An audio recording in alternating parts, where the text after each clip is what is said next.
The back seat. Check the back seat. All right, come here. Check the back seat.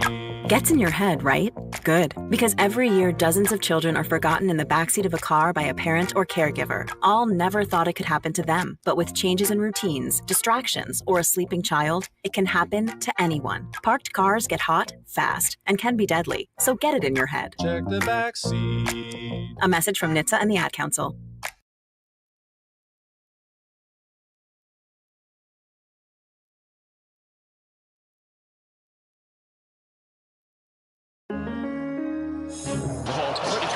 Crossover. Oh, killer crossover. Just crossover. It just crossed him over nastily. Another victim to the crossovers. Cross him up and sit him down. Time for the crossover powered by Everlevel Concrete Repair in Omaha at everlevelconcrete.com. Josh is here. Hey. Joey Mann's here. Hello. So what's going on? Horrible news. I don't like this. Horrible news. As Duncan says, where is he? Where is he? I was really looking forward to his debut being, right now. With his wrist and his hand. John is at the doctor. And in the show, the John? appointment was scheduled for 1, and so he was like, I'll be able to get back in time. It shouldn't take too long. I'll be back by 2. The last time he reached out to me, he told me 2:30.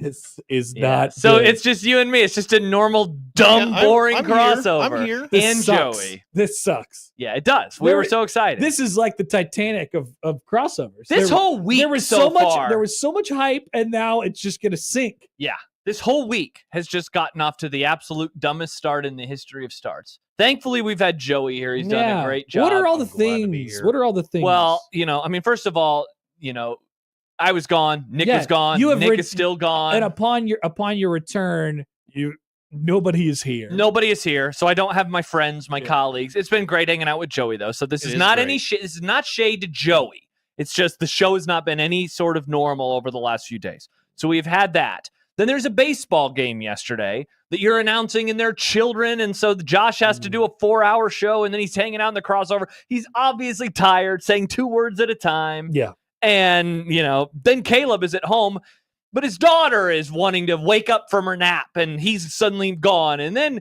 there's a kid talking to him in the 5 o'clock hour.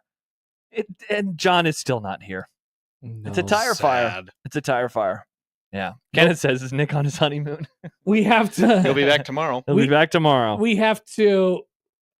It's our responsibility to hold this thing, to pick up the slack for John. We were just talking about it a little bit during the break. Yeah. John is very much I don't want to cause any problems for anybody else. No. I would like to do my job. Correct. And I will go above and beyond to do my job to make sure everybody else has a good time. So speaking of that, John, when somebody fills in with John, he sends them his whole document for the show, not just the topics, because I just send him topics. John, and he did this to me today because I think we're just going to kind of prep in a different way for the foreseeable future because it's very strange. And he was like, here's my document. So I see his whole 18-page document today. Now, first of all, I have a lot of critiques and a lot of takes. He doesn't change the font. He just copies and pastes things. And so the font is like 40 size on one remember, page. he's dictating this entire thing. No, he's is just talking it into a document. This is Happer. I'm going to show you. He copies and pastes. And so whatever the font is inside of the story, he just leaves that font inside of his. Look at this. Look at all these different fonts. Look at this.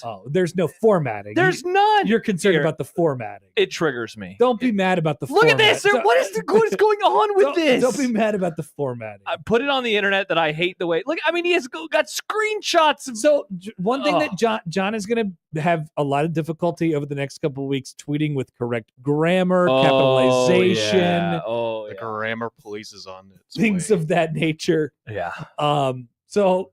And he doesn't like to make mistakes. I feel so bad for him. He hates mistakes. He hates mistakes more than he hates anything. All I can think about this weekend, and yes, there will be 30 more minutes of wild speculation of what exactly happened to John before he gets back during the show at some point. And unfortunately, I will not be here, but You'll I'll be gone. I'll be listening. Yeah. I'll be listening. First of all, Dave Fight says today's crossover, and it's Geraldo Rivera. Is that the Geraldo Rivera. What was that? That was who is the guy, the mafia guy who got killed? Wasn't that his tomb? Jimmy Hoffa? Jimmy Hoffa, was that? Yeah, his graveside or whatever. Very well played, Dave. Yeah. Even though we didn't entirely, I guess, get the reference. Good one. Joe in Vegas, I stayed home to watch this. I hope and pray you don't have one of your normal crossovers that just makes you want to turn off the show. Joe, you're an idiot. Al Capone's vault. Thank you. Joe is the only person who comes to the crossover and is like, where's the football? This is the crossover, you absolute moron. No offense, Joe. Thanks for listening to the show. But there are good ones and there are bad ones. Yes, but he thinks the good ones are bad and the bad ones are good. It doesn't make any sense. Yeah, the football ones are the bad ones. Yeah, we don't want to do football. Yep. So I all I've been thinking about all day from John's perspective is how mad he must be. The answer is very. And how progressively more mad he is going to continue to get over the next several days, months, weeks, and months. You don't think we've reached peak John mad yet? Because I think it progressively will get more annoying. It'll be in June when it's peak. Oh, no, Joey, we still have more days of angry John? A lot. You think so? Yeah. Because things won't get normalized yet for him. Yeah, I mean, at the very least, until he's got whatever he's going with. Yeah, he posted a photo of it today earlier, so at least we know what his and I canvaed it, and if you look on the upper left part of our screen, that's what his hand looks like right now. You just wait till he gets the hard cast on. Yeah. Oh, that's right. That's a soft cast. Yeah. Wow. Oh my gosh. I can't imagine. Absolutely crazy. Neither can I, Joey. Neither can I.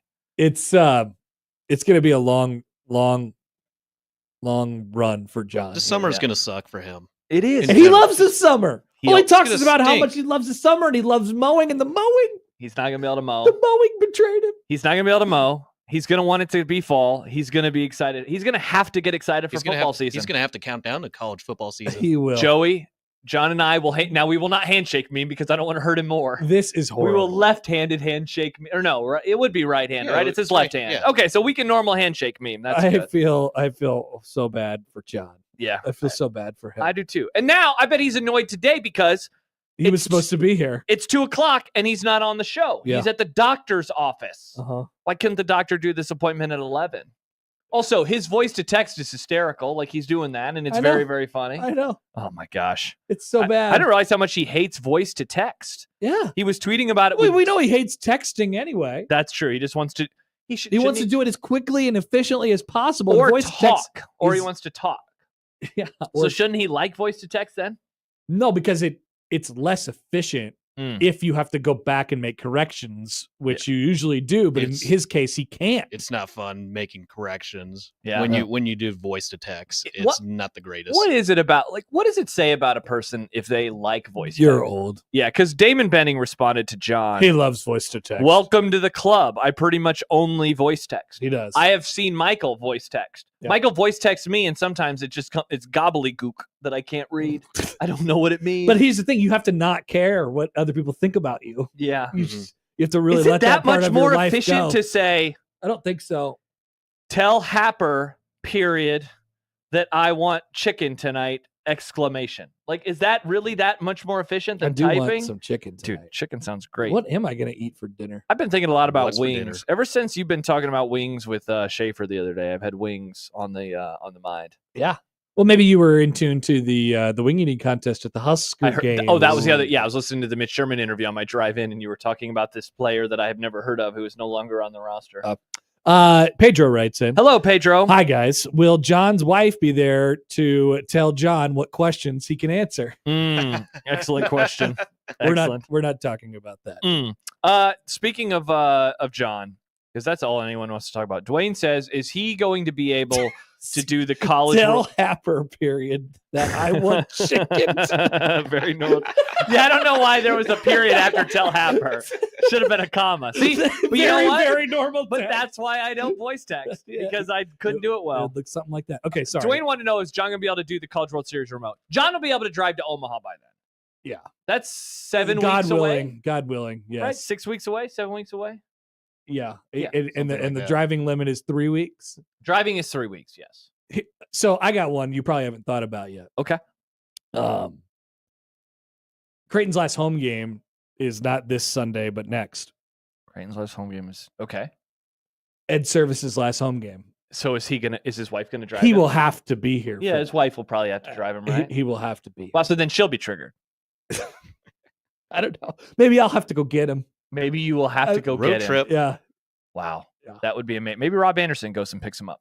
I don't think so. You don't think so? I don't think Rob. You're right. That's Ed Service's last game. Yeah, last home game. Last home game. Yeah. John writes, I missed the start of the crossover. Did you tell us what happened to John yet? No. we John don't was supposed know. to be here.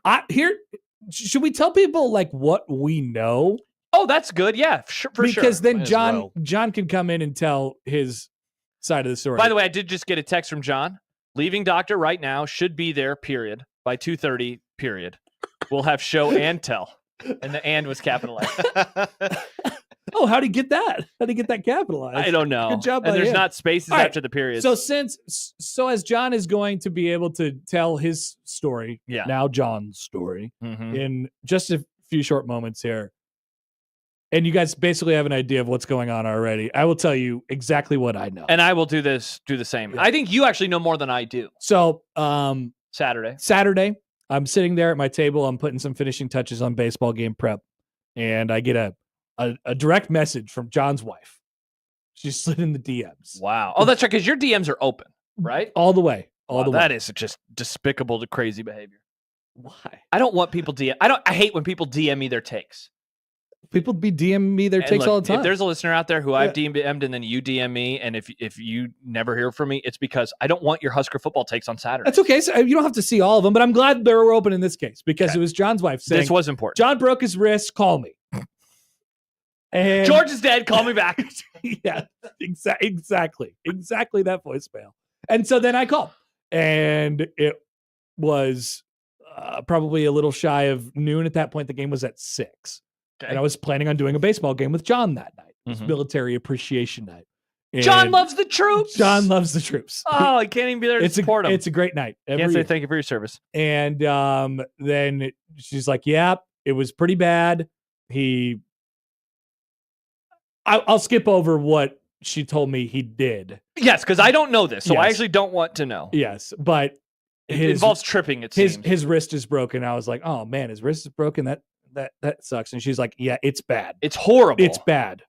There was talk of bones sticking out and things of that nature. What? I guess I should have assumed. Yes. Oh. Yes. Ah! I've seen it before in middle school. Oh. He got Andre Ware. No, not Andre Ware. Kevin Ware, but to his wrist.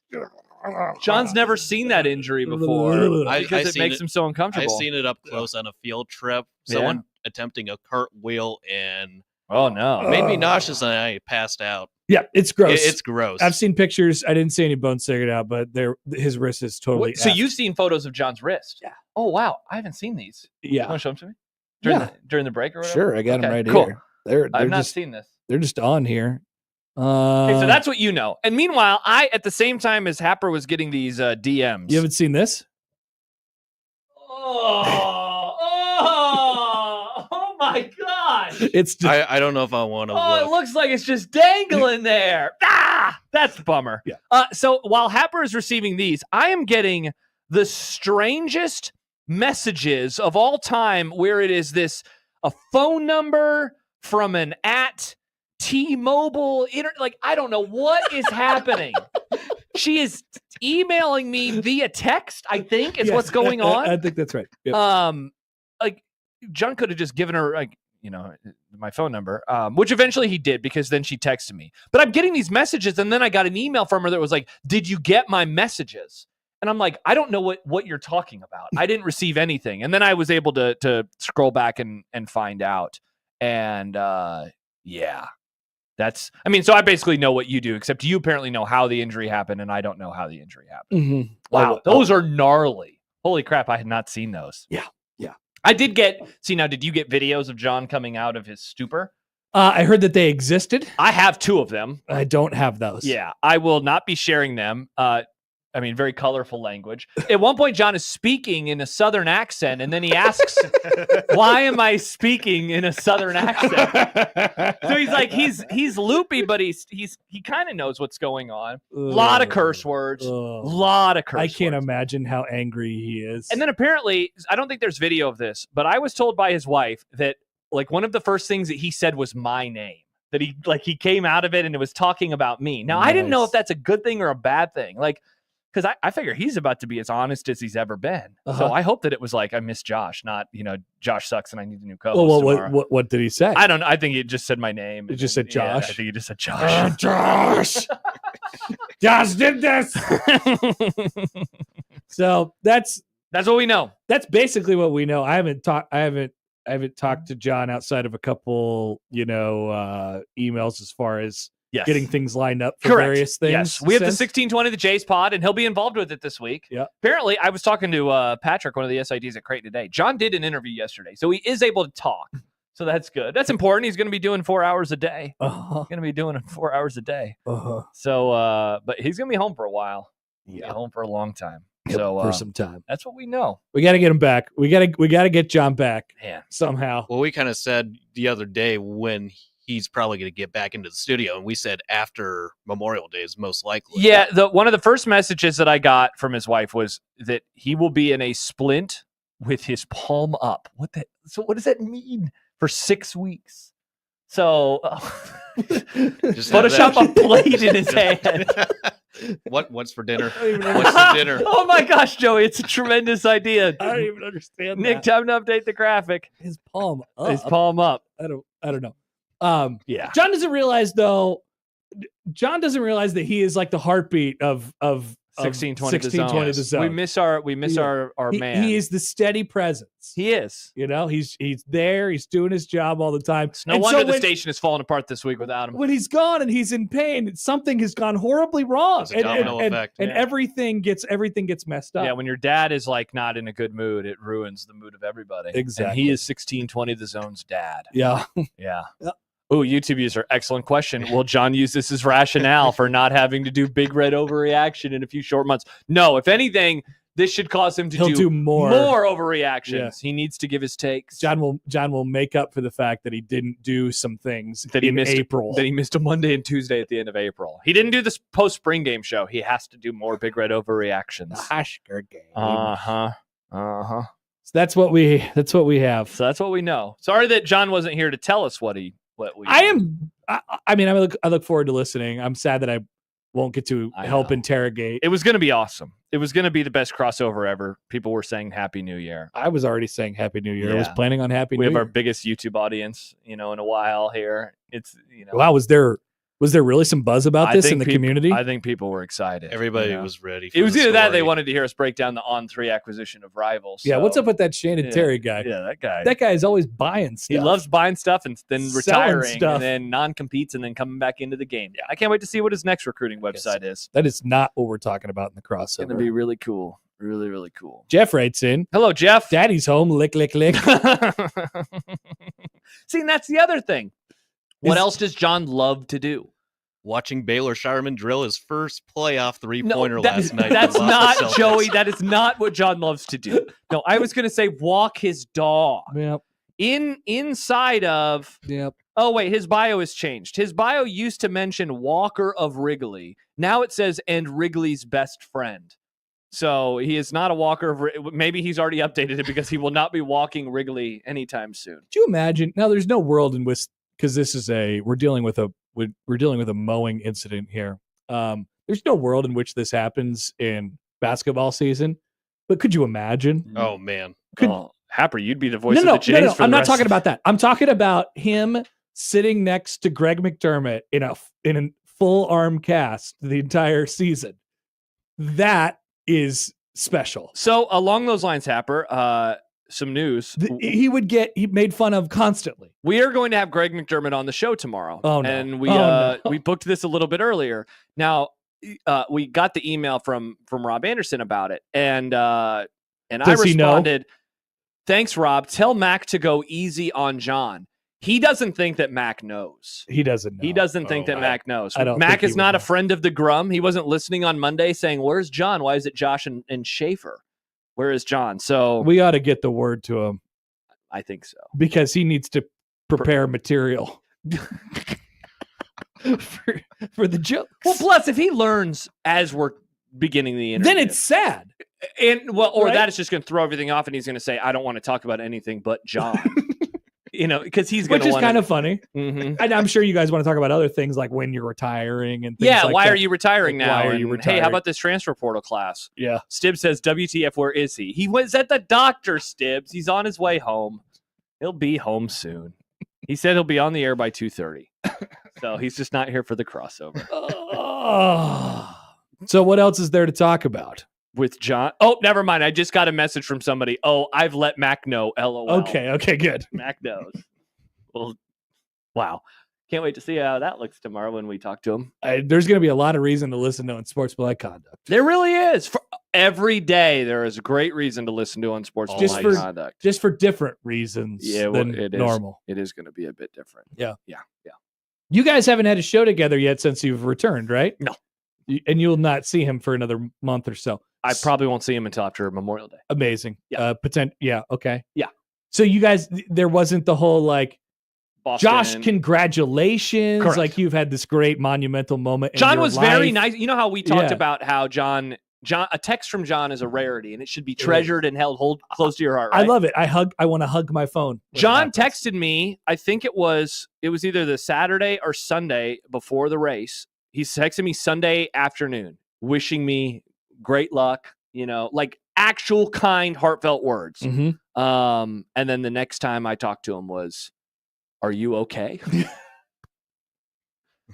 So, Bro, what happened? yeah. So that is what happened with our relationship. It was, and he was very kind. He was tweeting about it. Everyone was tweeting about it. Kugler was being like, everyone was like, wow, everyone's being so nice. It was a great moment. But yeah, like, and look, this is not me complaining now. Monday But you could have haven't been had about- your moment. I haven't had my moment. A few people said congrats, which is great. It would have been cool to hear John drop his running his stupid bit for a moment and say, Josh, nice job. Yeah. I'm really proud of you. And You now- probably would have got tears in your eyes. Yeah. It's weird when John says nice things. That would have been a great moment on the show, but we're not going to get that. Instead, the next time we see John, will be in like 15 minutes and he'll be going like this, apparently. Other hand, left hand. Stibbs says, I cannot wait to see John on camera with his cute little gaming headset and his massive splint. Stibbs, John replaced the gaming headset. He now has a regular microphone. He has a tie line. Oh, is that what he's going to do the show on? So maybe, Joey, we do need to be ready on the tie line. Well, I Yeah, believe I the have it tie ready to line go has been whenever. delivered to okay. him. All right. Yes. All right. Because it is not by my desk anymore. Okay. Don't you need that for baseball? There's another one. Okay, good. Mm-hmm. All right. There's That's right. plenty. That's what we're operating with over there. Multiple Okay. tie lines. Keena, John would rather maim himself than congratulate Josh. That's kind of what happened. Stibbs adds, I still remember John's sincerity on my last day and at the after party. It was legit unnerving, but I loved it. Mhm. Yeah, it's such a rarity, that it has to just be like, wow, this is incredible. Yeah. When John says nice things to you. Congrats, Josh. Now, what happened to John? We're T-minus 16 minutes away from finding out. We'll find out very Maybe. soon. The countdown starts. Yeah, the countdown is here. Just like John will be counting down to getting his cast off in August. By the time football will begin. Yeah, do you think he'll be able to come to the sleepover down in Kansas City with us? I Will don't he be able know. to sleep normal? When will John sleep normal again? I don't know. How many Does months he have to away? sleep in a chair? Good question. I think he has to sleep with his arm up. This is why I wish that I would have been here when he was here. I know you have many questions. I'll have an interrogation tomorrow. That's true. I guess. So he's going to be on the show for the foreseeable future. Yes, he's back. Like John, Okay. barring doctor's appointments at 3:30 on a Tuesday moving You forward. can't control that kind of You stuff. cannot. You No. cannot. Yeah. YouTube user Michael got Josh a cake. John can't even say congrats on Boston. Sad. Michael did bring me a cake. That was great. awesome. That was very awesome. Michael's kind of such a nice guy. Michael is such a nice guy. Pedro writes in. John says he'll be on Tie Line A. John is listening right now. This is great. Also, Tie Line was spelled like Oh, no. tie. THA. That's awesome. Tie Line. It's all ready. I'll be We're on the already lookout. nice. Pedro says, "Hi guys, the radio station should lease a Tesla for John, self-driving electric vehicle. Oh, Elon would there you appreciate go. it." There you go. There That's a you great go. idea. What if his wife just drove him back and forth from Lake So much pain. so or one much of his pain. sons. John would never allow anyone to do such a thing for him. Absolutely not. John probably doesn't even like Uber because that means somebody else has to drive him somewhere. But I'm paying. Try to create small talk with the driver. Always the most awkward thing. Oh, man. Well, Carson, typical John. Josh completes an amazing race, and John wants to steal his thunder by hurting his wrist. classic. Oh, man. Classic. Mm-hmm. Classic. Well, I mean, I could be done if John's ready to. No, he's not. He's not ready yet. Okay. He's not ready yet. Yeah, I'm kind of watching out for any signal. You're listening? You're listening? I'm keeping an eye on the StreamYard, and once I see his face, I figure we can go for a few more minutes. So okay. if you're up for it. Sure. Aaron says, when I tore my ACL, the first couple of weeks were the worst part, or the worst part easily was trying to sleep and not being able to move at all. That legit was my first thought with John. Sleeping has to just suck right now. Same. Yeah. Last time I talked to him, it was about sleep. Well, before today, it was about, hey, have you slept? And he said no. Just how hard everything that was so normal would become. Yeah. Wow, Patrick, I almost exclusively listen to the Grum on Spotify. I came here today for John. This one's for John. This one's for John. Oh, man. Can I? John Bishop died today. All right, you know what? I'm going to, Happer, you gotta speak real fast. It's bowling, right? What's your plan? Okay, so, this one's for John, and it's the trophy, but it could be John's arm. He's lifting Well, we don't up. have the picture of John's arm yet. Well, No, I do, though. Oh, yeah. It's on a graphic already. Yeah. That's right. Well, we need the real, like the full John picture whenever he gets into this. Oh, don't worry. Stim says had to sleep in a recliner when I had shoulder surgery. Rough. I've been really fortunate that I've never had an injury like that where it required me to like sleep on my back or laid down in a recliner or something like that. I've lived a charmed life. Dude, knock on wood that just never happens to either of us. How do you feel now about your hamstring injury now that John has had this much more significant injury? Yeah, now mine feels, not that big of a deal. Like, oh, cool. Josh had a hamstring injury. See, like, here we go. This one's for John. All right, let me get the throw some words on there. Yep. Yeah, I bet. All right. This one's for John. All right, cool. We'll have that tweeted out very, very shortly. James says this is the most viewers I've seen since 1620 The Casino. Wow. People are just coming. Seriously. I'm so sorry. I know. I feel horrible. Look at all the support. I'm so sorry. This really does suck that, we have a great large audience today and just don't have John yet. But Not he'll yet. Be here. He'll Not be here. yet. Don't worry. This was not us. This was not clickbate. Some people are saying this is clickbait. No. Do not put it on the internet that this is clickbait. When Josh walked in the room today, I broke he the usually says bros or something like That was that. the first thing he said to me when I saw him. Instead, he said, What did I I say? have terrible news. Yeah, and you could figure it out pretty much right away. Yeah. What the news was. Yep. Theo says, make Happer Show stay. Make Happer Show stay? I can stay. I can stay as long as you want. I do have to get to something tonight. Do you? Yeah, I have something tonight, but which requires me to go home and put a suit on. Okay. But wow. so I don't have that Is it much a Creighton time. thing? It is a Creighton thing. Okay, I was gonna say, are you calling a football game or something? No, there's no football games to call. There hasn't been a football game Exactly. Joey since would know. World War II. Creighton Before. Creighton football. Oh, Creighton football. Creighton football. Creighton game. football. Yeah. Okay. Yeah, were you board hopping that night when we were talking about Creighton football? And I was looking at old satellite maps. Got some great pictures. Yes. Joey, you are an incredible person. I just want you to know that. I know I am. Yeah, good. Maybe this is the era of the Grum where we all be really nice to each other. Oh, wow, really? I mean, Wow, that's I'm shocked. That's going to make Nick happy. That's what it's. Yeah, well, when Nick comes back, it really kind of throws a wrench into Yeah, it. we don't want to be nice when Nick is back. I mean, think about it. Josh has run a marathon. Yeah, and people John are nice is- about it. Exploded his arm, Yep. and maybe there will be something to thank Nick about. John's in the StreamYard. Oh, is he? Yes, he is. All righty. Well, do we want to just... Don't rush him. Okay, Don't- he's getting set up. Don't- He's getting set up. Don't rush him. He's getting set up. Okay. But I'm saying, what like in maybe this will change. We've all been through these. You guys have all been through these life events now, and instead of So it's like a constantly- new, more mature Grum? yeah, instead of constantly razzing each other about the things that you're not able to do well or your takes about things, it's just you guys are really nice to each other, and Wow. that's your bit. Well, I mean, maybe that starts after I post this photo that I just created in Canada. Yeah. Maybe after the photo goes up, then Yeah. we start being nice to each other. That's when the era Mm. begins, or something like Wow, that. KD says nobody has missed Nick's edgy takes. Joey forever. Joey forever. Mm-hmm. Ooh. Joey forever. Wow. Who might argue? Mm-hmm. All right, are we going to Love it. John? Whenever he's Oh, ready. there he is. He doesn't seem, I see him. Uh-oh, John can't hear us? He can't hear Or is he us. just shaking his head? He's, Oh, he says he can hear us just fine. Joe, you going to turn him up? Yes, I'm turning him up. All right, perfect. Hi, John. Let it be known that I am committed to the bit. Of I being am nice. committed to the bit. I hate track and field and running so much that I would intentionally hurt myself in the most gruesome way possible so that I don't have to hear about Josh and his stupid running anymore.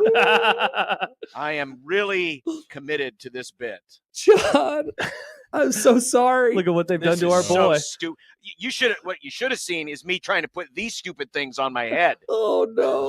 Have you no. Try putting on these sports headsets with one hand. I'm so sorry. That does sound This pretty is- miserable. It was bad. It was bad. I in fact I did have the mic on and I was afraid that maybe a curse word. No, I was. If Joey had the pot turned up. Nope, I'm smart enough to know This you're is- ready. This Good is so Lord. bad, John. This is so stupid is what this is. This is absolutely the dumbest thing ever. He's gonna be so mad forever for a long I am. I'm going to be mad. I think I'm just going to forever. agree with all of John's takes now. Yeah, you guys have to Might be as nice well. to each other. John, you're right on NIL. These kids these days are idiots. This is my life right here. This is the foam block. What is? There's my giant foam block. Oh my goodness. Why is it so big? It's so huge. It's huge. 2 pillows. Oh no! Hey, it's his wife. And this is what I have to do Oh, all day. Thank you, dear. Mm. She's going back to work now. By the way, we'll have show and tell later when she sends me the pictures. oh man. Oh, no. Oh, I've Regarding seen. the X-rays. Oh, man. I've seen the X-ray too. Wait, you've seen the X-ray? Oh, yeah. I haven't okay. seen it. I don't want to Well, see it. the I want to before save and it the for after. The before and the after. you. Okay. Oh yeah, I've only seen the To before. see how many airplane, security scanners I'm going to set off in the next. Oh my God, 20 there's years. that too. Every 10 seconds, there's a new problem. Oh Yep. no, I didn't even think about that. And you know what? And hey, if that gets me out of having to take certain flights, I'll be fine with that. Oh. You know what? You want to reject me? Go ahead. Just go ahead and reject me. Thank God Creighton flies private Most That's of the true. time. most of the time. Yeah. Yeah. That's true. Except for when they go out of the country. Yeah. Or when they go to DePaul Or and when- then Connor has to do the game. Yep. Oh man. Hey, everybody. How y'all doing? Welcome back, John. I'm so sorry. Welcome, It's John. just a wonderful day in the neighborhood, isn't it? Mm-hmm. It's great to see you. Yeah. Well, it's great to be seen, I guess. I'm not really sure. How long it's going to be great to be seen, but we'll make it through. We'll muddle through somehow. Me and my giant block of foam. It's almost like, when they put the cones on the dogs. Yeah, it does. It is. It's just like that. This thing is enormous. It is huge. Yeah, we just got back from the doctor. We just had it rewrapped.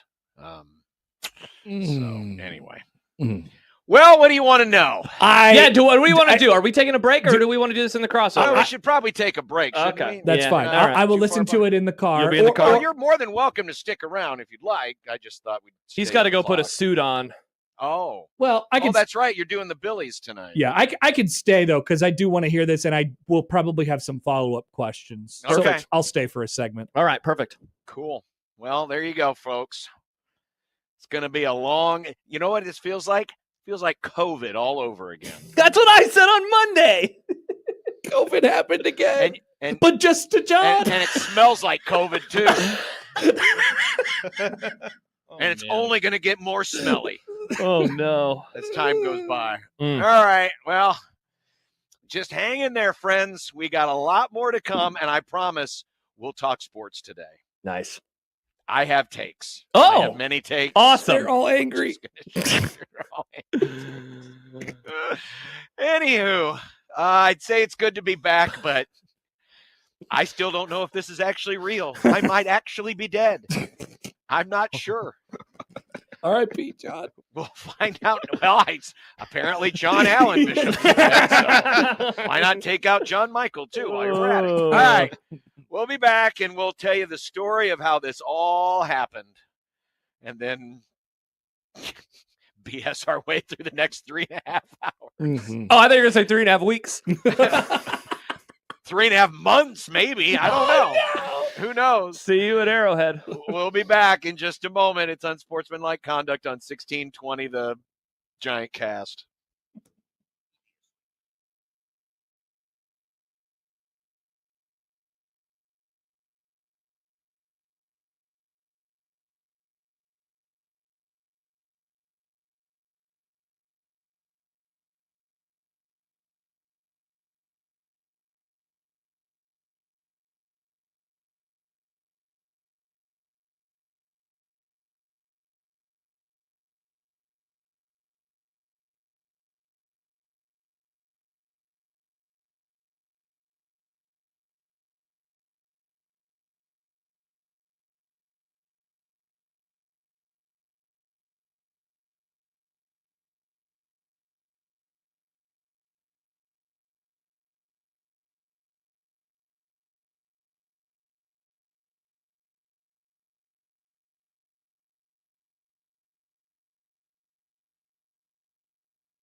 KOZN. Unsportsmanlike conduct on 1620 The Zone. Husker Athletics, Creighton, and yes, UNO. Don't miss a moment, they'll give you your fix. They're on every day from 2 until 6. Spend your afternoons with John, Josh, and Nick.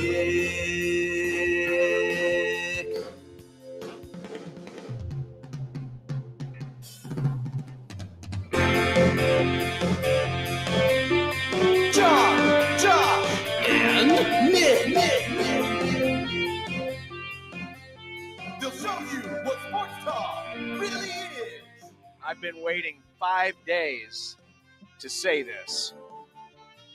Enjoy Cleveland, Shador!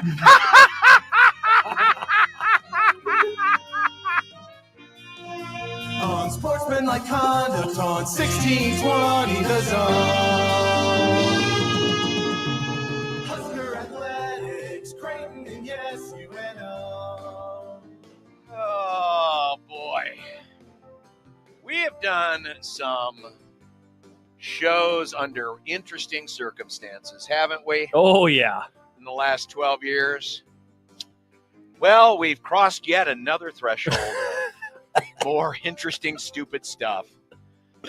By the way, nice timing on the graphic there, given the...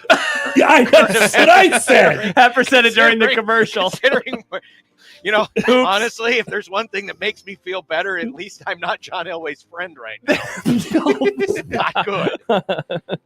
Oh, no, he did pass away. He died. I thought Yeah. he almost died. Yeah, he died. Yeah. Oh, R.I.P. to that guy. I don't mean to make light of it, but No. it is a reminder that it can always be worse. Yeah, that's true. There you go, John. At least you're alive. Yeah. Well, welcome to the Grum, everyone. And like I said, I guess it's good to be back.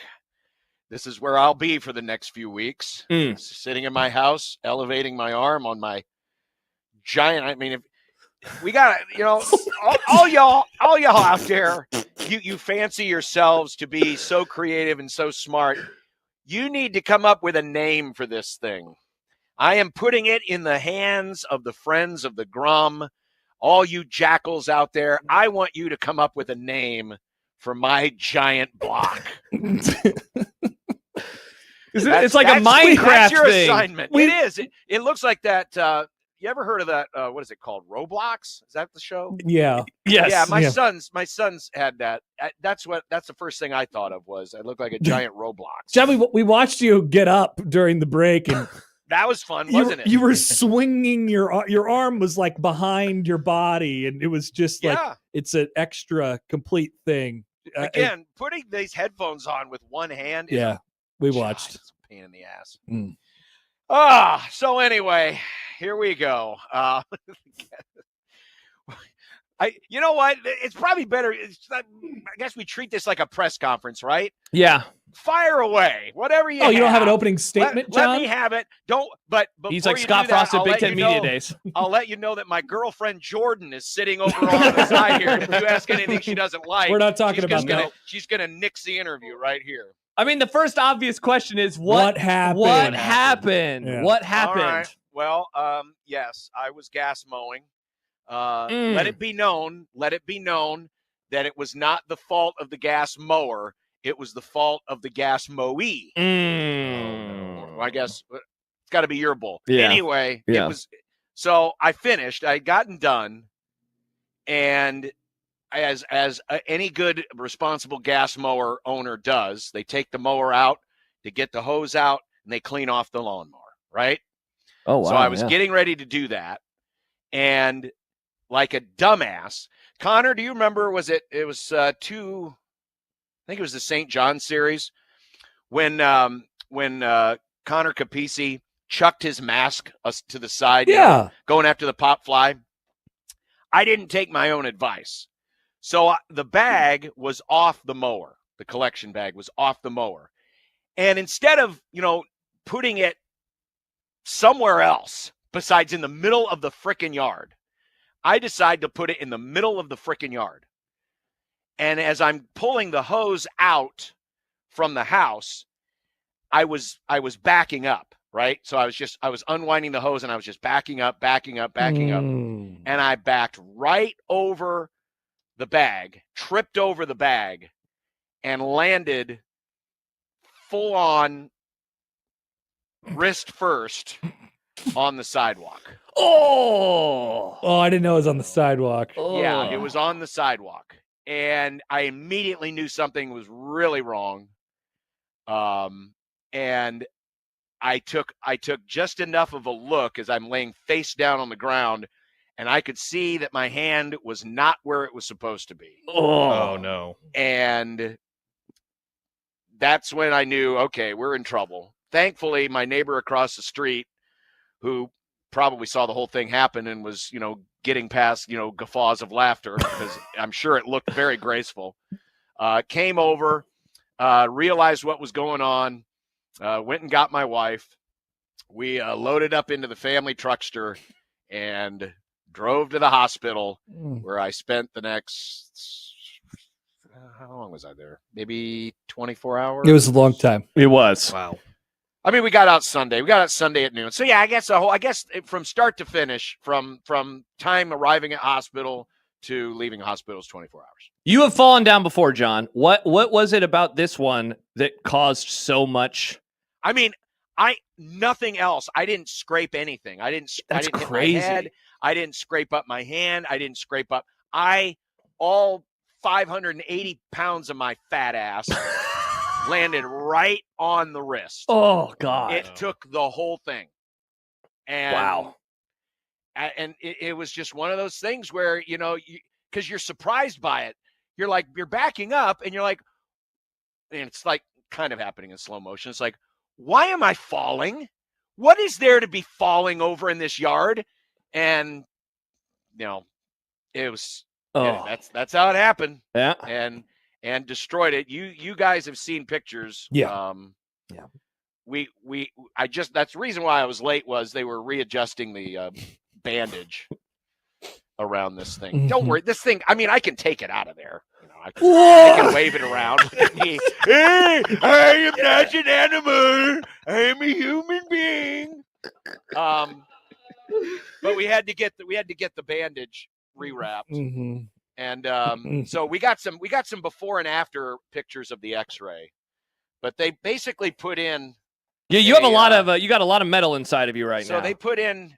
Well, this is the back of my hand. Yeah, but I could turn it around. They put in a plate that goes from roughly at the base of my wrist about 4 inches down. Oh, so God. I have a plate, and then I have screws. Wow. So that's. And like I said, the wife's got pictures. She's going to send them to me, and we'll put them up on the stream here a little bit later on. I have one more, Happer. So, John, one of the things your wife told me on Saturday or Sunday was that, like, the doctor was legitimately concerned about, like fixing everything. Like, how close were you to? What were they going to do? Have to remove your hand? Thank God. Well, I think she might have been overstating it. Okay, good. Bit. Or maybe it got lost in translation. There might have had to have been a second surgery because they weren't sure if the plate that they had was going to be long enough to cover. So what they might have had to do was go in and do a temp and then go in the second time. But it turns out that they had the right, they went to the Home Depot and got the right plate. Good. And then good. Nailed it in there. So no, there was not, unless they're hiding something from me, there was not a concern of losing the hand. Okay, good. I have a couple questions about, first of all, I mean, your mowing process. Yeah. Wait a second. Don't be criticizing my mowing process. So you're hosing off the mower every time you mow? Yes. Oh, I've never hosed off the mower. I've never done that before. That's too good. And you're bagging it every time? That's why he's the man. Well, I don't bag it every time, but like early in the year when it gets this long, I later in the summer, this wouldn't have happened if it had been later in the summer. I wouldn't have been bagging it, but because it was only the second mowing, so I was bagging it. Yeah. The second of 2 mowings for John this summer. Yeah. Are you going to mow again? This is probably it. I'm probably done. I mean, they said it's probably 12 weeks. So what will happen is this giant contraption. That's 3 weeks, right? Will be with me until, May 16th is when we go in next. And on May 16th, they will they'll take all of this down. So underneath the bandage is plaster on both sides. Oh, you are Plaster casted in up. place. Okay. Yeah, but not all the way around, but there's a plaster splint on one side and the plaster splint on the other side. So what they'll do is they'll go in and this will get shorter. Because right now this is past my elbow. I can't bend my elbow. What it'll eventually be is it will be more of a cast that goes, basically just up the forearm. So I'll be able to bend my arm again. But that'll be after May 16th. And then after that, it's just letting the whole thing heal. And then hopefully in 12 weeks, I'll be close to back to normal. What as far as we know, John, we were discussing it before you got on the show, how much you dislike being out of routine, missing parts of your job, affecting other people. Yeah. What's been most commonly on your mind in these first few days? Great question. Yeah. Everything. I mean, I spent all day yesterday just trying to, get used to voice to text, because I never voice to text. I mean, like right now, everything that I typed for the Grum down. In fact, here it is, the voice to text Grum down, brought to you by the referees at John Higgins Weather Guard. Whatever voice to text says, that's what's going on here. So all of this is straight from voice to text. That is one expensive prank call. Stay off the damn floor. Now, I did say Mike Schaefer, Husker 24/7. Wow, and look, shout it out wrote voice it out. text. Yeah, good job. Big red, great expectations. Red is in small letters. Expectations is in capital. Expectations in capital letters. Wrestling over millions in roster limits. The never-ending eligibility. College spending crisis. What's causing all this? But it's Here's a my college favorite. spring crisis. College spring crisis, sorry. Why Belichick has allowed himself to be kitty whipped. That should be Kitty. Get it? But it's kitty. That kind of works. Yeah. That is one expensive prank call, and I said hashtag dumb debates, and that's what came out. It's one word, voice to text, you idiot. From now on, the referee's Grum down will all be voice to text. So whatever voice to text says, that's what we're going with. But that's been Brought the hardest to you by the thing. referees at John Higgins. Brought to you by the referees at John Higgins Weather Guard. Yeah. That is the toughest thing is just getting used to all of that. And then, I mean, I've been thinking, we got College World Series in 6 weeks. How's that all going to work? Somebody asked about that at our office. Did they not? How would John score the College World Series? Thankfully, it's John's my left hand. His right hand is okay. There is concern, yes, for you, John. But he won't have the foam anymore by June. No, the foam will be gone by then. But the problem, all of my prep, I do everything on my computer. Yep. I don't handwrite anything. So I'm just going to have to go old school. I'm going to go. You're going to write it out like Ken handwritten. Pavelka. Yeah, it's all going to be handwritten, and it won't be nearly as ornate as it used to be. And oh no, basically, we're going to BS our way through it. I'm not going to lie. I'm going to BS my way through it like I've BS through the rest of my life. Nice. You have to learn a whole new way of doing things. You're going to have to take off 2 weeks to do prep, John, since you're going to have to do it all by hand. I feel like I won't see you at all in June. No. See you in July. Because you don't know who the teams are until a week out. Yeah, that's true. So that's true. We'll get by. We'll figure it out. We're only 3 days into this, so oh man, we have time. Yeah. I have time to figure things out. But I heard you guys talking about the video, and the I've seen two videos.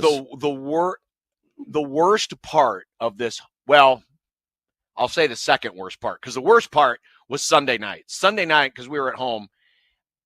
I slept 20 minutes maybe all Sunday night, because it was nonstop waves of pain the whole night. Like on a 1 to 10 scale, it was a 9.9. I mean, it was excruciating. But the other worst part. So when we get to the hospital, surgery wasn't until like the fifth inning of your game, Connor, because I was watching. So surgery. So I get to the hospital like noon. Surgery wasn't until like 8. Oh my gosh. So what they had to do initially was just basically pull it and straighten it, right? Just to stabilize it before surgery. Yeah. So to do that, they didn't put me all the way under like they did for surgery, but they did. I can't remember what they call it. Local? No, it wasn't local. Apparently it's the same thing they do when you go through colonoscopy, where they don't put you all the way out, but they put you out enough so that you don't know what's going on, and by the time you wake up, you don't realize what has happened. So it's like it's like halfway there. Okay. Well, coming out of that was the worst experience I can think of. Really? I thought I was dead. Wow. I thought, you're seeing like the orange lights and you're hearing voices and all of these waves of thoughts are coming into your head. And so there's the part of the video apparently where I'm screaming Josh's name. If I'm remembering it correctly, I was always thinking about the show. Hell yeah. I was thinking, oh man, is this going to be a great bit to talk about on the air or something? Oh my God. And so, but then I don't know why it came out the way it did, like out in the public ether. Yeah. But I guess I was singing. But seriously, it was like your life was flashing before your eyes, because I was instantly going from, I'm doing the show, I'm, back in high school, I'm in college. Oh my gosh. It was like time warp. And so I honestly thought, oh, so this is it. I'm dead. I died. And so this is what's supposed to happen, right? You hear about all the weird stories and you see this orange light. Yeah. And it took a good hour to like be back to where you kind of understood where you were at. Damn. And it was that outside of the pain of Sunday night, that was the worst experience, because I truly thought I was dead. No. By the way, apparently Twilight is what it's called. Twilight. Thank you. Twilight, yeah, Twilight. So there's video out there, and Josh and Connor have seen it. Yeah, there will be no sharing of the video. No tapes. I haven't seen John talk about Josh. I haven't seen that either. I've seen John talk in a Southern accent and then ask himself, why am I talking in a Southern accent? I've only seen pictures of your mangled arm and the pre-X-ray. Yeah. That's all I have. Yeah. So anyway. And you're not allowed, real quick, last one before we talk to Shafe. You're not allowed to drive for at least 3 weeks. Is that the word? Or probably longer. Technically, it's longer, but we're going to see. We're going to see what happens after we get past this first phase. Yeah. And go from there. John, selfishly, when would you expect your next Creighton baseball broadcast to be? Excellent question. Probably 2026. Wow. Not Mike. I was going to say Mike Farron's last baseball game. Wow. Ed Service's last game, and John won't be on the call. I don't know sucks. yet. I don't know yet. Yeah. We'll see what we. If it happens, someone's going to bring me there. We got to get you here. Get John to Omaha. Yeah. So we'll see. I just want to see. We'll see what happens this week, and just the fact that we're here doing this show is a minor miracle, given the awkward circumstances I find myself in. But, one of our coworkers yesterday or Monday, John, was very surprised when I said John was going to be back this week. Now, I then had to clarify on the stream. Yeah. But they were surprised. They were surprised. Yeah. Well, John, it's excellent to see you. Yes. I'm so very sorry. And what are you going to do? Yeah. I was stupid. I deserve all the insults, all the tomfoolery. The chat was saying that you tripped behind the bag. Behind the bag. I did. I literally tripped behind the bag. Oh, and Stibbs had a comment about Rookie of the Year and how you hate Rookie of the Year. And so this is, we could even make Henry Rowan-Gardner God jokes. knows that. Yeah, exactly. Yeah. John hates that. Maybe we have to do that movie for Movie Club. He hates that movie. Uh-huh. God. Yeah. It's not the summer of John. No, it is not. It is not the summer of me. The countdown to fall begins for John. Yeah, pretty much. I'll say this though, man. I'm seeing more NBA and NHL playoffs than I ever thought. Hey, there we go. That's perfect. NBA John. Yeah. Yeah. Wow. Who knew? Me. Who knew? So there you go. Wow. All right. Anything else? There will be more, but I'm sure there will be. I'm sure more will come out. What we did. So when we went to the doctor today, the doctor was nice enough to bring up the side by side so we can look at the before and after of the X-ray. I don't want to see the actual. I just want to see the X-ray. Yeah, it's pretty gross. But to show you how, because it was pretty bad. The one bone was it apparently got slightly through the skin, but not all the way through the skin. That's what I was initially told. So it was not. It Yes. was not like a full-on Joe Theismann. It was like a quarter Joe Theismann, only with my wrist, not my leg. Oh, ouch. Yeah. Ouch. So, there you go.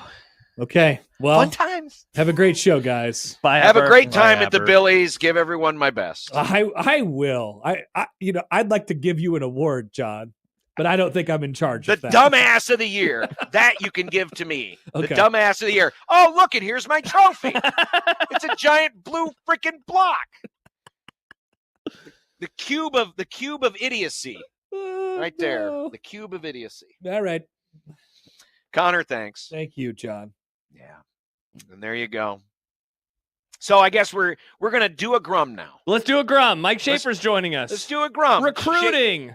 Recruiting. Apparently stuff has happened. Yeah. You have an endorsement read to do. All the thing. We're back to normal. We're back to normal. Totally Oh, normal. yeah. We're back to normal. Like, don't miss your chance to win $5,000 with the Mo Money giveaway. Oh, no. Wow. Who could have used that about 4 days ago? I don't know. But if you want to avoid the blue cube of idiocy, then enter now at 1620thezone.com with Saul's Jewelry and Loan and 1620 The Zone. Mike Schaefer's coming up next. But first,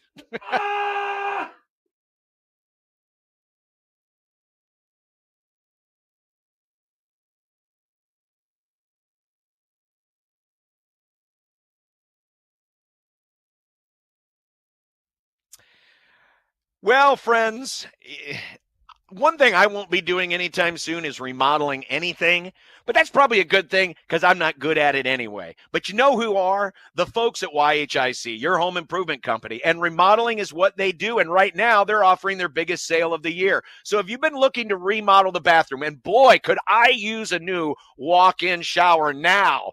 Thank you, Blue Cube of Idiocy. But you can transform your space, save up to 30% off a bathroom remodel, plus an additional 10% off and free shower pan or bathtub. Imagine turning your bathroom into a spa-like retreat. And just like their windows, YHIC uses premium USA-made materials that will look great for years. And financing right now, 0 down, 0 interest, 0 payments for 12 months. Can't be beat. So call today, YHIC, at 402-764-1720 and schedule a free in-home consultation. Biggest sale of the year, so let me repeat. Save up to 30% off a bathroom remodel plus up to an additional 10% off, and they're throwing in a free shower pan or bathtub. Call 402-764-1720. 402-764-1720. You're going to love the difference with your home improvement company. Visit YHIC.com and find out more. YHIC will exceed your expectations and make your home better, so don't wait. It only happens once. It's happening now, and 0 down, 0 interest, and 0 payments for 12 months. Call today, 402-764-1720, and love the difference.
Mike Schaefer. There's a part of me that really thinks that there's a Sasquatch. Mike Schaefer. I think the issues here are largely football related. Mike Schaefer. People are like, oh, the Vikings are terrible. And it's like, yeah, terrible teams always go 13-4. Mike Schaefer. I don't feel good for anybody. All my entire life is rooting for sports teams that get as tantalizingly close as possible and then don't win. Mike Schaefer. I have no joy in my heart for you or you or you. Mike Schaefer. I have never agreed with my friend Mike Schaefer more.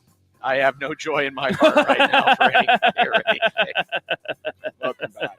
Schaefer will be joining us here in just a moment. I broke my new light. I was wondering what happened. Yeah, the only light I have left is this cheap ass lamp. Oh no! But yeah, my pretty light that would have done a nice job of backlighting the blue block of dumbassery is gone. Well. Hey, Mike Schaefer, how you doing? I'm good. Apologies for the blue block of dumbassery. Yep, there it is. That's my life. This is a new part of me. It's like my child. It's like a giant. Did you carry your child from your elbow for much of the first, few weeks of their life? Might as well have. As big as this thing is, it's larger than my children were. That's for sure. Oh, anyway. Well, we got some news here this hour. It sounds like, if I'm seeing it correctly. So if I'm wrong, Josh, I've been out of it for the last hour. Yes. Shamar Brown apparently committing to Miami. Is that what we're hearing? Yeah, that probably occurred sometime around the lunch hour, but. Yeah, Shamar Brown to Miami. It's been kind of an interesting situation to follow over the last 10 days or so. A guy that I think there was definitely some interest from Nebraska. I just never felt like they were as aggressive as either Miami or Cal was in this situation. I think Cal was the most aggressive, and ultimately Brown seemed to be hesitant to going out to Berkeley, where it's a wide open depth chart, but you have real questions about how long Justin Wilcox is going to be there. I think that maybe he was more comfortable with the other coaching staffs, perhaps, and their longevity. But I don't want to speak for Shamar Brown on that. But ultimately, he ends up with Miami, which is a school that really made him a priority. I mean, just immediately talking with our Miami 24/7 site. Shamar Brown was the guy that they put at the top of their running back transfer portal board. They knew they wanted one. They have two other running backs right now. They wanted a guy that has long-term potential. They wanted a guy that can kind of get his feet wet in 2025 and then turn him loose in 2026. And so that's going to be Shamar Brown for the Hurricanes. And I think Nebraska, again, they had interest. I think their interest grew substantially when both sides got to feel each other out last Thursday during his visit to Lincoln. But ultimately, I also felt like Nebraska was pretty comfortable with what they have at running back, which I know is hard for some because there's just not a lot of proven, really any reps or statistics behind Emmett Johnson, who himself has never been a starter at the beginning of the season. And so that running back picture, while Nebraska feels good about it, you can certainly see why everyone else is kind of like, yeah, but, we kind of need to see this in practice. Shafe, is it safe to say that this decision or the decision around the whole running back position could shape the season for good or for ill by the time that we get to the fall? Like the decision not to add Shamar Brown? Or just anybody, right? If this is the room that they decide to stick with, like they definitely seem more bullish on it as a whole than anybody else does. Yeah, I would stop short of saying that it would shape the season, though. We don't know what it looks like if something were to happen to Emmett Johnson. As one of the multiple entities that will be putting out a most indispensable or most valuable or most whatever list, feel like Emmett Johnson is probably going to find his way to number 2 behind Dylan Raiola at number 1. I apologize for giving this away months in advance of where it's going to go, but at least for me, Emmett Johnson's number 2 right now for Nebraska. So I would stop short of saying that it would shape things. In part because I don't know that it's fair to characterize that Nebraska would necessarily put Charmar Brown as their number 2 running back had they got him. I think he would have to earn that over Quentin Ives in fall camp, and we would have to see how that would all play out. And we know this is a coach in Matt Rule that has kind of, every time they've brought in a transfer portal guy, for the most part, with the exception of a Jamal Banks or somebody else, like they really kind of had to sort of prove themselves. I mean, how many guys you had? Maurice Mazuka, you had all these different people. Sierra Wright came in, and we couldn't stop talking about how badly Nebraska needed corners, and he really didn't emerge until October, late September, the Illinois game. I mean, so I would just caution.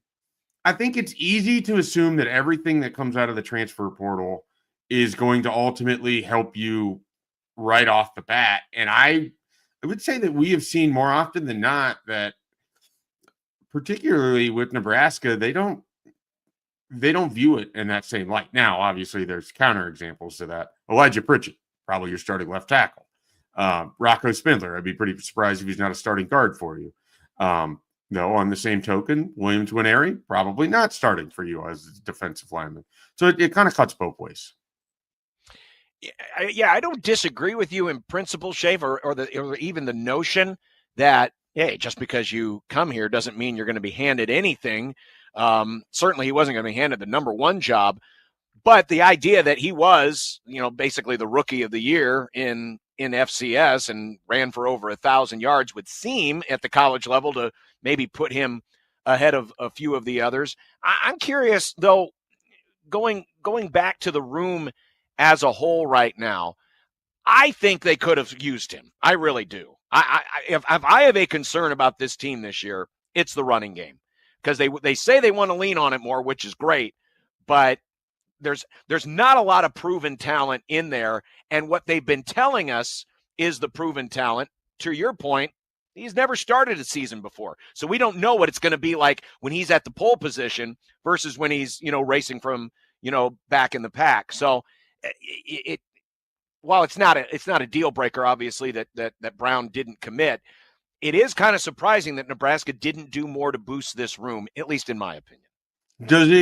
Does it change your view when you sort of think from the perspective of Nebraska just went through 15 spring practices? Nebraska didn't effort or attempt to bring in a running back in December. If Charmar Brown was from a different city altogether, would he have even visited Nebraska last Thursday? Like, I think, and again, I'm just going off of how they're reacting and the conversations that I've had and what they're saying. I can't guarantee that Quentin Ives is going to be good, or that Mekhi Nelson is going to be good, or that if they need to go to Kenneth Williams or Connor Booth or Jamarian Parker or Vincent Genatone or whoever else at running back, that it's going to work. But the people that have watched the most and have the most vested interest in whether Nebraska needs a running back or not keep telling us that they don't think they do. So at some point, we just have to accept that is their viewpoint on it and then see how it all plays out from there. It doesn't mean that they're going to be right, but there's also a way this all goes where Quentin Ives is a perfectly capable short yardage running back, and Emmett Johnson has the best season of any running back that we've seen since Amir Abdullah. Or, Mekhi Nelson, who is a name that has come up a lot this spring, emerges as the Emmett Johnson of 2025 and is a very helpful running back in his own way. I just think at some point we have to acknowledge that none of their actions line up with how we on the outside feel about the running back position. And so there has to be some data that they have, whether it's just the way it looks in practice, whether it's the athletic build, whatever it is, who knows? Maybe we're going to get into next season and this has all been a big game of charades and we're going to see the air raid offense and there's not even a running back on the field. I would put that one real low on the list of possibilities. But I guess the idea to me is, in the absence of anything else, I have to take them at their word, and their actions are speaking loudly to me. They like their running back room. I don't like their running back room, but that's not of value or of substance here. And they just keep not adding to it when given opportunities to. And I think that has to say something at some point. I mean, it's going to be May tomorrow, and they haven't added a running back since Mekhi Nelson joined the team. Well, I guess I mean the two true freshmen that enrolled early. But I mean, they seem very comfortable at that position. And at some point, we just have to accept that's the viewpoint of the decision makers over there. Shay, speaking of tomorrow, Trey Taylor is going to announce where he is going to be committing tomorrow. He is a quarterback prospect, a 4-star, according to 24/7, out of Illinois. He'll be choosing between Nebraska and a few other schools. This would be the first commit of the 2027 class for Nebraska, which is the 20th. That's 20 years for me in terms of when I graduated. So it's like a potential new barrier for me to cross mentally, which is going to be very strange. Is he committing to Nebraska tomorrow, Shafe? I mean, I don't know that I can say with 100% certainty that he's committing to Nebraska. Do you think tomorrow, he's going to commit to Nebraska? I would implore people to put on the 24/7 Sports YouTube page tomorrow. Unfortunately, they might have to dip out on the program for a few minutes at 3:30 in the afternoon to see what Trey Taylor does. But I feel very good about Nebraska's chances here. It certainly helped. He came in for the visit on Saturday to kind of get one more feel for Nebraska, but for a decision. This is a guy that's really been to a lot of different places. I mean, he's made a lot of visits. He's seen a lot of college campuses. He's talked with a lot of coaches. The relationship sounds like it's pretty good with Nebraska and Trey Taylor. I think he can easily envision the year is 2027. Dylan Raiola has now been 3 years removed from high school, which means in that spring, he may be focused on the next level of football, and Nebraska might be needing a quarterback. Could Trey Taylor be the next true freshman that enrolls early and joins the ranks of Adrian Martinez and Dylan Raiola as a starting quarterback in Nebraska? I think that would be I think that's sort of the pitch. I think that's sort of the idea. And we'll see. I mean, I think the biggest competition here for Nebraska is probably Illinois. And it's worth noting that Illinois has offered 2027 quarterback Braylon Warren here in the last week. And so Nebraska just looks like they're in a really good spot right now for somebody. I think it's also remarkable to me. This is the first commitment since November from the high school level for Nebraska. They haven't had anyone commit since then. And you think about it, the most recent commit before that, defensive back CJ Bronow out of Florida. He's a 2026. Nebraska has 3 2026s in their class. At some point, that's going to have to start to jump off, though I'm not projecting for it to be a big high school class. So they may already have 1/5 of their class already in with 3 guys committed and maybe only taking 15 high school kids in the 2026 cycle. It's just we're in a really unusual time for high school recruiting, and the fact that there's no guidance as to what this looks like with the House settlement, with the rev share, with what the roster numbers are. It would be absolutely hell to be a head football coach right now. And you have these conversations because what are you supposed to say? I feel like I'm beating a dead horse with this, but what an absolute mess the decision makers of college athletics, the court systems have combined to create for the future of the sport, where we're just making it all up as we go along. I think it's rather amazing should Taylor actually commit. And I know you're always looking for a quarterback, so you usually don't, unless you have a really unusual situation, skip a quarterback in any recruiting class. But the fact that, they're lined up with Dylan now, you got Dayton waiting in the wings, and then, oh, by the way, here comes a kid in 27. I mean, that, especially as highly ranked as he is, to me, it says a little bit something about how they're able to still make that sales pitch, knowing that you have 2 Raiolas standing in the way right now. 2 Raiola, the TJ Lateef, who I thought looked pretty good athletically on Saturday. I mean, the passing game, it was hard to really judge him off of that. You have Marcos Davila, who has a relationship with Dana Holger. I mean, think about this running back room. Think about this quarterback room and kind of how this looks if they were to get a Trey Taylor. I mean, they've really done a nice job. You go back to where we were after Dylan Raiola signs, and then the initial sort of conversation is, well, are you going to be able to get another quarterback? Who's going to want to come here? And these things have a way of sort of working themselves out. So Nebraska would have a pretty deep room, but it's also worth pointing out when we're talking about a 2027, that's so many transfer portal cycles from now. So much can change with college football, with where Nebraska's at, with who the coaches are over there, with what the situation is. And there's so much unknown. So while there should be a ton of enthusiasm to land a guy like Trey Taylor, it also means you have to hold him for multiple recruiting cycles. And I don't know what the numbers are on that, but it's probably closer to 50-50 as to keeping that guy in the boat for 2 years. Yeah, Shafe, I remember, within the last decade or so, there being the stories, research. I think Max Olson did it a time or two into top 20-ish quarterbacks and how often they transfer. And like for a while, it was 50%. There was a question in Stuart Mandel's mailbag today on The Athletic, and like maybe this class was a bit wonky because it was 2023 and it came at a very particular moment in time. But I believe of the top 8, the only one who is still at the same school is Arch Manning, and everybody else is on their second, if not their third school. And so all that to say, yeah, like get excited for the 2027 guy, but also just note like that's so far away. There's still so many more cycles, as you said, that you have to go through. I think the thing that I'm taking away from all of this is I haven't read a Stuart Mandel mailbag in a long time. I read it every week, Shafe. How many? I'm getting off topic here, but now I'm thinking about this.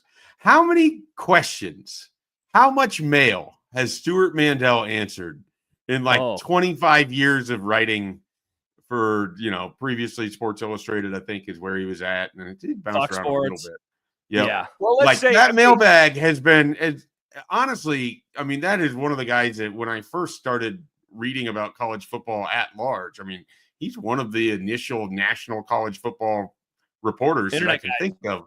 And if you think about, let's say he hasn't done a mailbag every week, but he's done like 35 weeks of mailbags in a 52-week stretch. So 35 times 24 or whatever, however many years. That is so much mail. I went all 52 weeks and I guessed 8 questions per mailbag. 10,400 over 25 years. Wow. So we probably submit right around 10,000 if you take away a few of the weeks he took off. Can we submit as a group right now for 1620 The Zone? Email Stuart Mandel. How many mailbag questions do you think that you have answered in your time of doing the mailbag? That is all. So I just went and counted up the number of them from today. It was 10. And so, Shafe, I think you're probably in the boat of how many mailbags a year he does. He probably does 35 to 40. Because there was a while where he was still covering college basketball. And so I remember being a sad teenager when his college football mailbags would go away because he had to write about hoops. And I was like, get this out of here. I want to get ready for football. It's February 11th and you're over here wanting to read the mailbag questions. Yes. Yep. Yeah. What does it make me a bigger dork that I still read them, or that in the last 25 years I probably only missed like 5 of them? Remember when I told you a couple years ago that I had been reading every Peter King column, but a handful over? I was pretty aghast at that too. Yeah, that's a lot. That's way too much coffee nerdness for my taste. That's a lot of Peter King. That is a lot. That's a lot of made up acronyms that only he really understands what they are and what they mean. Oh yeah. I miss Peter King. I missed his Monday column this last football season. There's something to be said for the media people that you followed for long stretches of time that continue to have just terrific output. I mean, shout out to those guys for doing it the way that they have. Shout out. Yes. Salute, Wally Provost.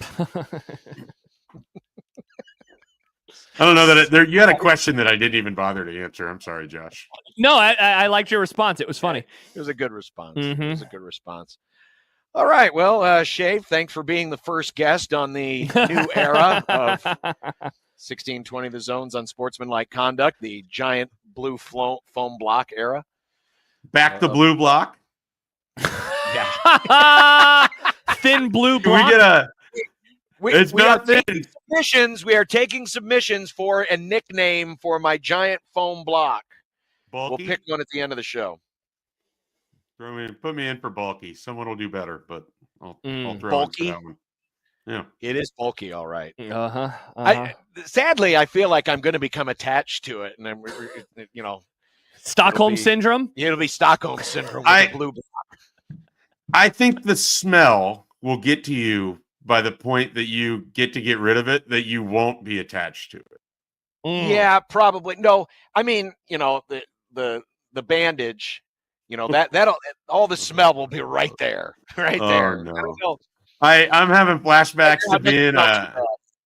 a middle school kid that broke my foot and broke some toes and had to have like a cast on my leg during the summer, and standing in the Atlantic Ocean with a family vacation to Hilton Head Island with a garbage bag on my foot, and just being sad because my summer had been ruined.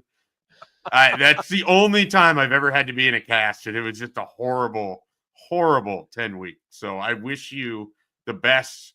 I hope this goes quickly. I wish that you wake up tomorrow and somehow this has all just been the most ridiculous There's a part of you 96-hour that thinks fever this dream is- of your life. After that weird episode on Saturday, I'm starting to think there's still an opportunity that this might all be a dream. I might wake up in the shower Somehow with Pam Ewing. I don't know about that. Dated but reference. Dated I was reference. hoping that you took some peyote with Aaron Rodgers and was discussing his future, and then this is sort of the John trip has that the you've been intel on where since. he's going next. Well, let me put it this way. If what I went through Saturday is the same as what Aaron Rodgers goes through, now I understand why he's bat crap crazy. Don't even mention Gordon Hayward from a few years back. Oh, that was an early injury. Oh, yeah. Yeah. All right, Shafe, well, have yourself a wonderful day. And don't forget, for more on the Trey Taylor news, to check out Husker247.com. Absolutely. Thank you for the plug. Thanks, guys. Have a great one. Bye, You're Shafe. welcome. You bet. Mike Schaefer, everyone of Husker 24/7. All right. Let's see. YouTube user, excuse me while I Google who Pam Ewing is. Yeah. All right. So there was a whole season of Dallas where they had killed off Bobby Ewing, who was like the main character, killed him off. Okay. The actor left the show.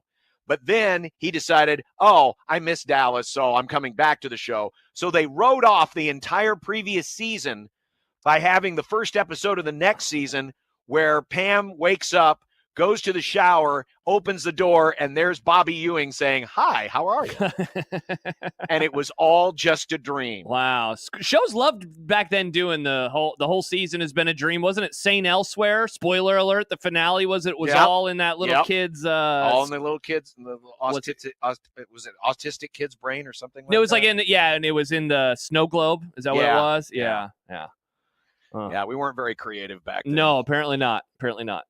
All right, we've got more to come. Got to look at them expectations. Josh was still able to get out the poll question. Let's this go, week. baby. He was thinking about it while he was running in Boston. So it was we'll the take only a look thing at on my mind. Yeah. Hey, if it gets you anything that gets you through Heartbreak Hill. Yep. Oh man, those Husker expectations. Are people going to be bullish on him this year? I gotta hurry before they run out. We'll have more coming up on 1620 The Zone.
The wife has now sent over the X-ray photos. Oh yeah.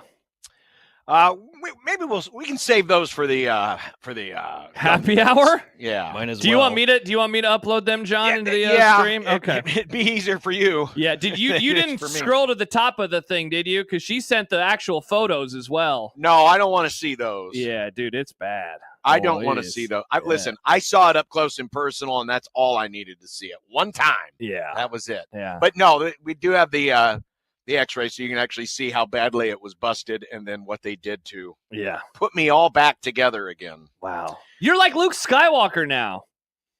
Yeah, and that was the other thing that sucked. Our friend of the Grum, Ryan McGee, was in town this week. He texted me. He was like, "Hey, send me John's number."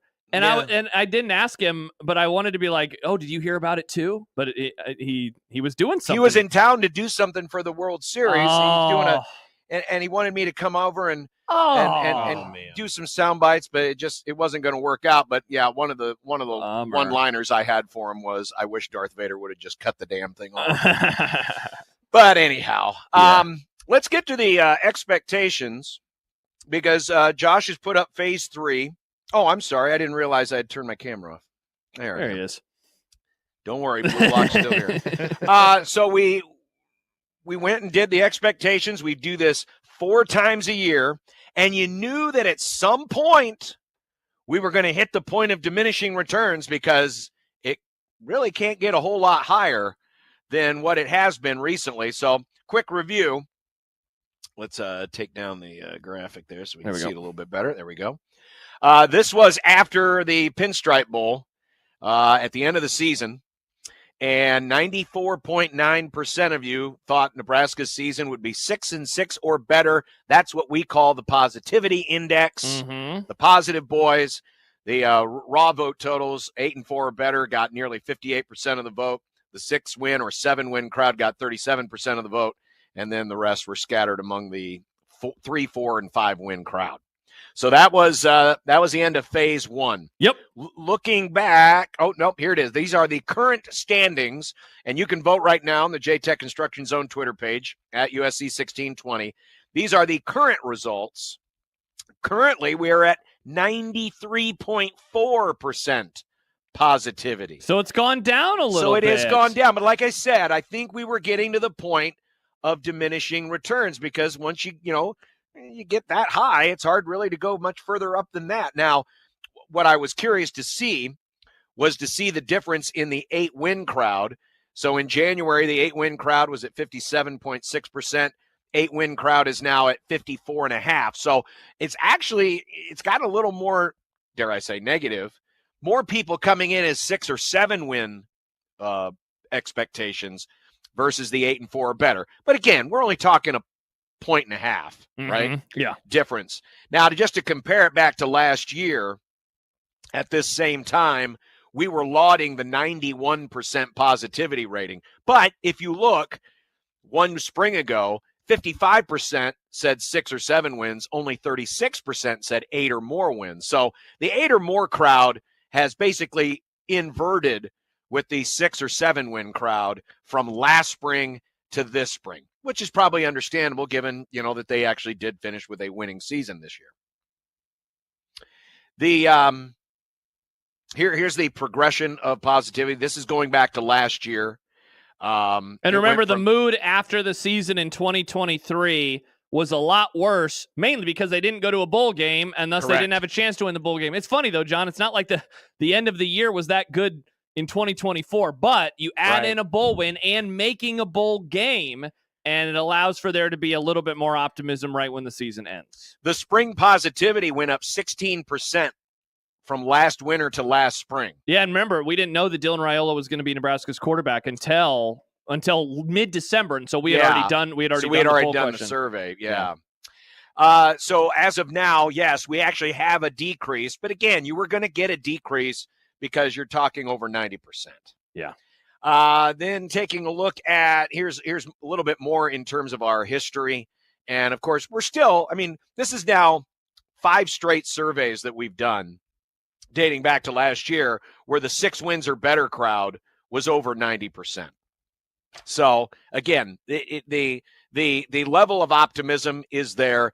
It hasn't gotten there yet to the point where we're going to change, and we won't change it this time because we want to keep it consistent. But if this trend continues, obviously when we start this whole thing next winter, we'll probably change the parameters of, what 4 options that you have.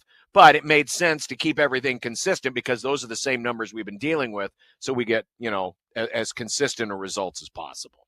Yeah. And then real quick, just looking at the 8-win crowd, yeah, it dipped 3%, but still, it's way high. Surprising. It's way higher than it's been in any of the other years since we've been doing this. And I would offer this. This spring gave us very little in terms of hard data. Correct. Not that you always get hard data in the spring, because we're basing it off of one scrimmage. And how often have we said, hey, don't take everything away from one spring scrimmage? They had 14 other practices. But the fact that we didn't have even that probably would lend itself to folks just kind of being very not really sure what to expect. As Schaefer said, talking about the running backs, and that's certainly in an area where I have a lot of concern. If I were to issue my biggest concern with the offense going into next season, it's the running game, because of how much they want to lean on it, what they lost from it, and what they're getting back. Here's a question. We don't have to answer it now, but it's certainly one that we can just throw out there to the room and let it hang out there for a while. But Emmett Johnson's the number 1 back. Sure. But is he a number 1 back? It's a great question. Like you said, we don't have to answer it today. I will offer this, and this is something that Schaefer and I talked about on Monday. You look at the number of touches that he averaged last year from scrimmage in the back half of the season.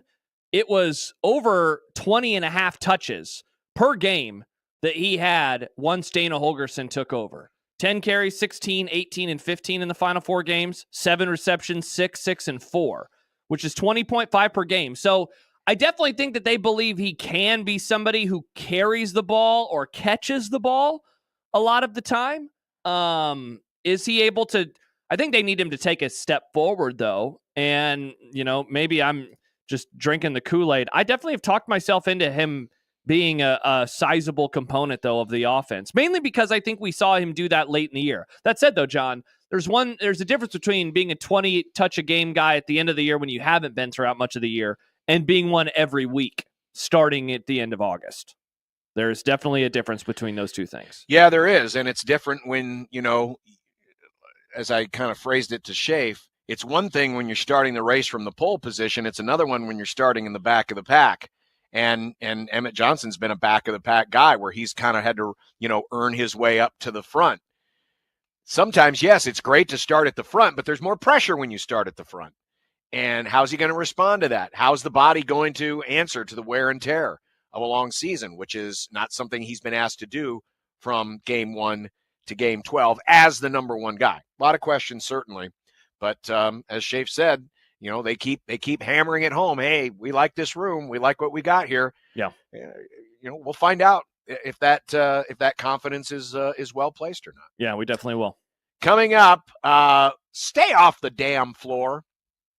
That's the lesson of the night from the NBA.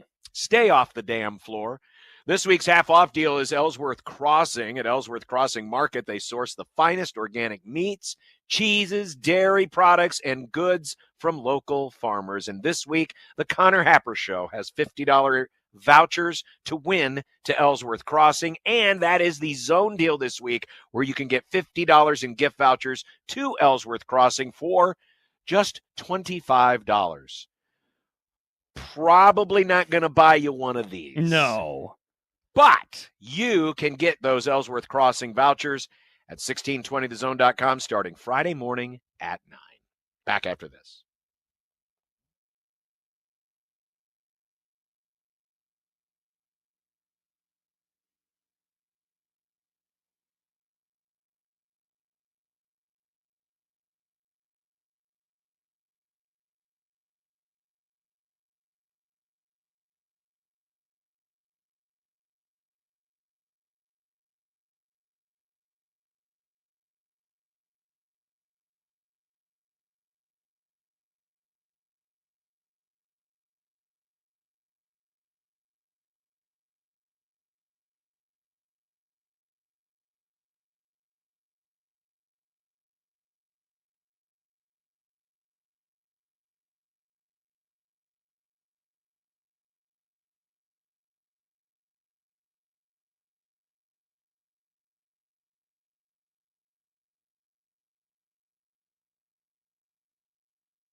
Thank you to Tom, who reached out in the Equitable Bank inbox.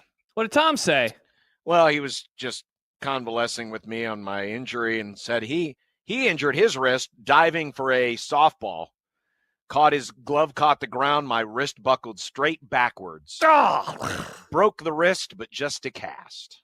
Ouch. But didn't need plates or surgery. Yeah. We'll have the X-rays. We later will. on in the We show. will. You'll be able to see just how much metal is in me. Yeah. But that'll be coming up a little later on. By the way, Amazing Daniel has recommended some potential movie club movies for us to watch. Oh, I bet he has. In honor of you. Now, one of them we've actually done before, Misery. We did do that one. Did that a few years ago, but the others, two I've never heard of. One, The Lawnmower Man.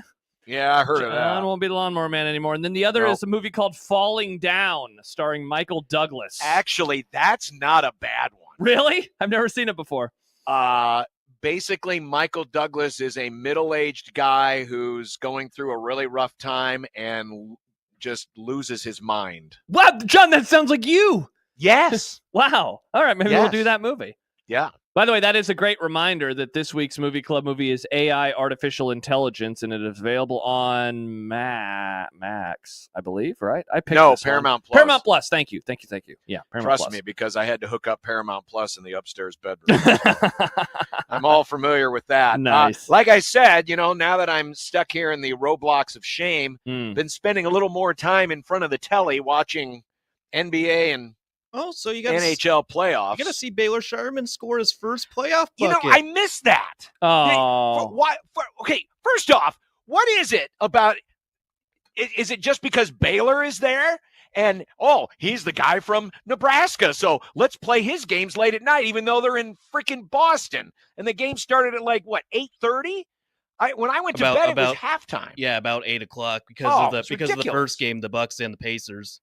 Ridiculous. Yeah, that game should have been first. Anyway, so congratulations, Baylor made his first basket. But the end of the Bucks game last night, and of course the Bucks, they choke. They gave up a couple of leads late, and they get swept out of the playoffs by Indiana. But it was after the game that all the fireworks took place.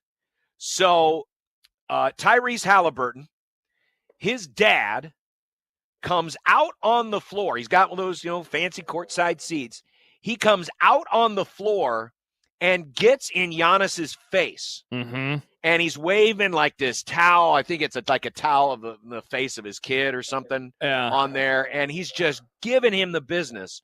Well, I thought this was pretty good last night. Giannis, who is one of the more articulate and eloquent speakers and really gives thoughtful answers, I thought did a heck of a job last night in expressing his frustration without being insulting. Here's part of his press conference last night. This was Giannis talking about Tyrese Halliburton's dad confronting him on the floor seconds after the buzzer went off.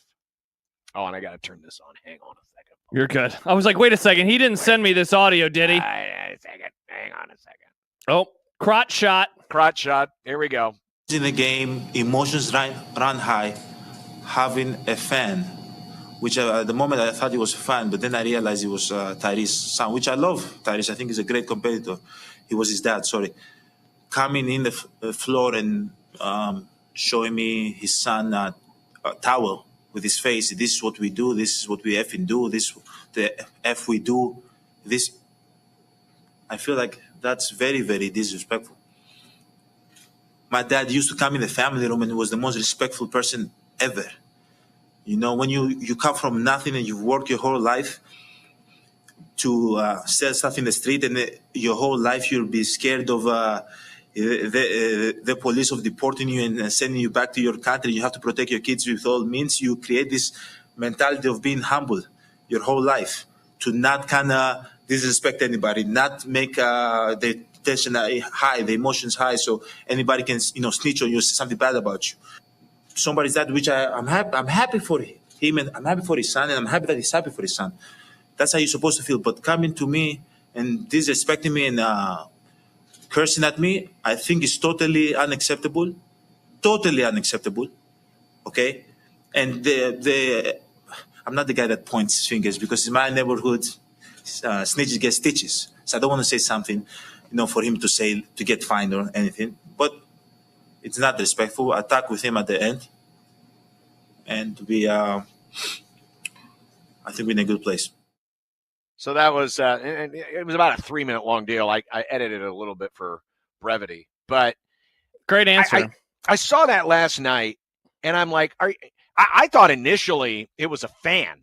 Mm-hmm. Just happened to be wearing a Halliburton jersey, and then to come later to find out that it was his dad, and I'm like, why are we doing this? I mean, the parents should be the first people, right, who understand how intense these things get and how personal it gets for their kids. Because guess what? Tyrese Halliburton's going to be on the losing end of a playoff series here very soon. And it could be somebody else that is getting the better of him. And you would think that the parents would be the first people to, they can be happy for their own kid, but to go on like that and to make it as personal as it was and as ugly as it was. And I saw the breakdown from Charles, Kenny, Shaq, and the boys. Shaquille O'Neal couldn't be any more wrong if he tripped over my lawn bag. He was defending it. Yeah, he's out on the floor. What difference? He's out on the floor. What are you talking about? Yeah, I think, John, you just hit on it. Giannis hit on it during the answer. Like, in a way, I don't want to say it'd be one thing if it was a fan, or it would be understanding if it was a fan, because it's not, right? That would be asinine behavior, regardless of who it is. But I guess you would expect for a parent who goes through all of that time and all that effort, and they see all of the ups and the downs and the pain and the heartache and the good times, right, and the bad, and they see how that will affect in this case, their son. And you would think of all the people to understand why in that moment it is not best to act that way. It would be somebody like them. Like if you dislike a guy and you're happy, not just because your side won, but because the other side lost. Like, look, I understand that. I'm a sports fan, and there are people that I enjoy their failure, maybe as much as I enjoy my team's success. But to act that way in that moment, they're lucky that Giannis is who he is. Because not everybody would respond that way. One of the first things that I thought of after the situation was the Kellen Houston, Missouri kerfuffle from the mid-aughts, right? And like a fan comes down, he punches the fan. In my thought, both are in the wrong. But I understand in the heat of the battle why Kellen Houston, why that was his response. Giannis, though, as always, just he is one of our most perhaps gracious superstars of my lifetime in any sport, right? I remember when they won the first-class dude.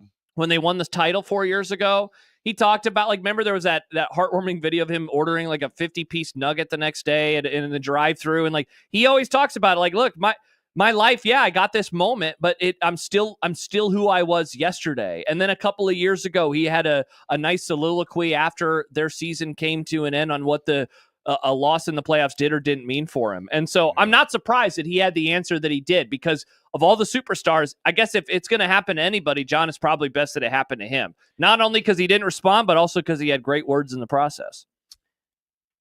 We'll talk about this a little bit later on, because there was some action taken today by the NFL regarding a family member and crossing the line. Honestly, I don't think, and I'm trying to remember, I think his first name is John. I think his dad's name is John. He should not be allowed courtside anymore. Oh, absolutely not. He should not be allowed courtside anymore. That is, those courtside seats, just because you have them does not give you the right to run out on the floor. If it had been anybody else, if it had been, John Q. Public, just some rich guy who happened to have $10,000 courtside seats, I guarantee you that person would be escorted out. We all know about the NBA decorum, all the people that got escorted out of the American Airlines arena after the Doncic trade because they were, expressing their opinion too much. That there hasn't, at least I haven't seen it yet, but that there hasn't been some kind of sanction, and that it's like, nope, he's not sitting there anymore, is an embarrassing look for the NBA, because that should never happen. And I do give credit, by the way, Tyrese Halliburton did speak about it afterwards and said, hey, I talked to my dad. That wasn't cool. It shouldn't happen. So I appreciate the fact that the player was more mature than the father, but the father should never be allowed to sit courtside again. That is a privilege to sit down there as close as you are to those world-class athletes. And if you abuse that privilege, you should lose that privilege. Yeah, I couldn't agree with you more. All right, when we continue, we do have the Jacob Bigelow Memorial offseason football topic of the day, including, I guess those rosters are $40 million. Yeah, I guess so, yeah. Many more. Uh-huh. So that and a whole lot more to come. It's Unsportsmanlike Conduct. Joey in for Nick, who will be back tomorrow, right? Is he tomorrow? Yep, he'll be back tomorrow. And then we'll be back to our new normal in these uncertain times. What is Nick going to say tomorrow? Well, you got to tune in tomorrow at 2 to find out, Joey. Yeah, might as well. New normal. Let's just hope he makes it back in one piece. I'll be here tomorrow.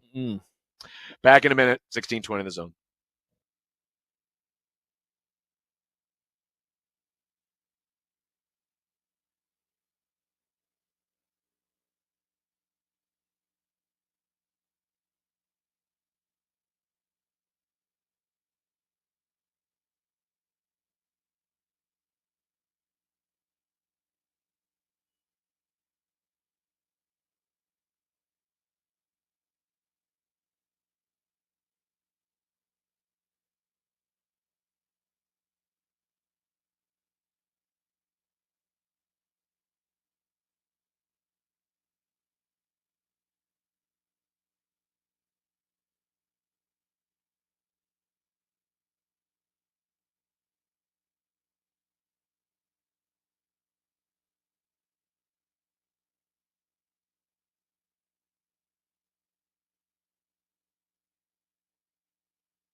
You know, this talk to text stuff can sometimes be really cool and sometimes it isn't. So earlier today, when I was doing something, everything I'm doing now is talk to text because I have one hand left and it sucks only typing with one hand. Mm-hmm. So I actually said Giannis, as in Giannis Antetokounmpo.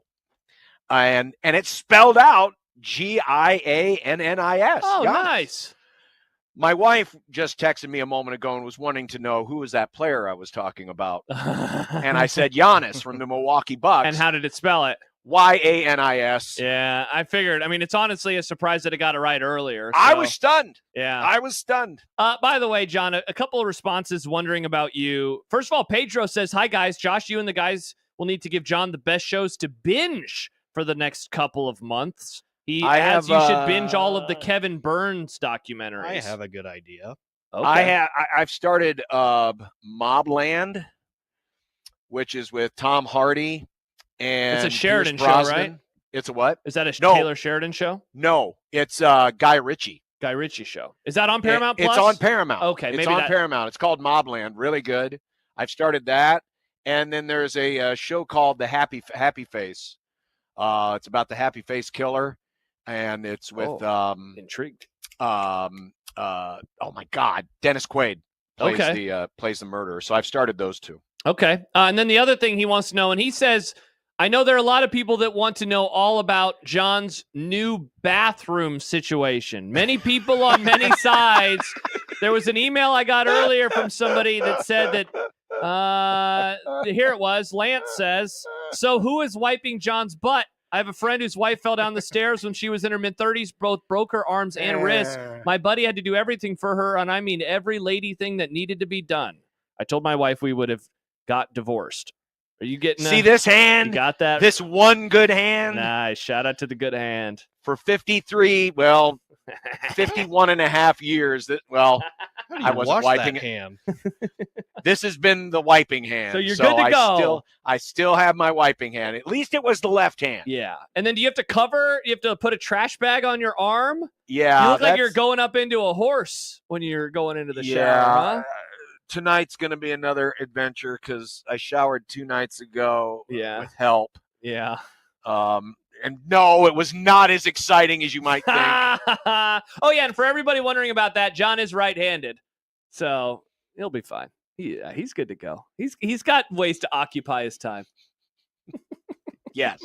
It's called Paramount Plus. Paramount Plus. Mobland, Paramount baby. Plus. Mobland. Mobland. Very good show. I've enjoyed it so far. Good. Where was I going to go? Oh, yeah. So it was when you were gone.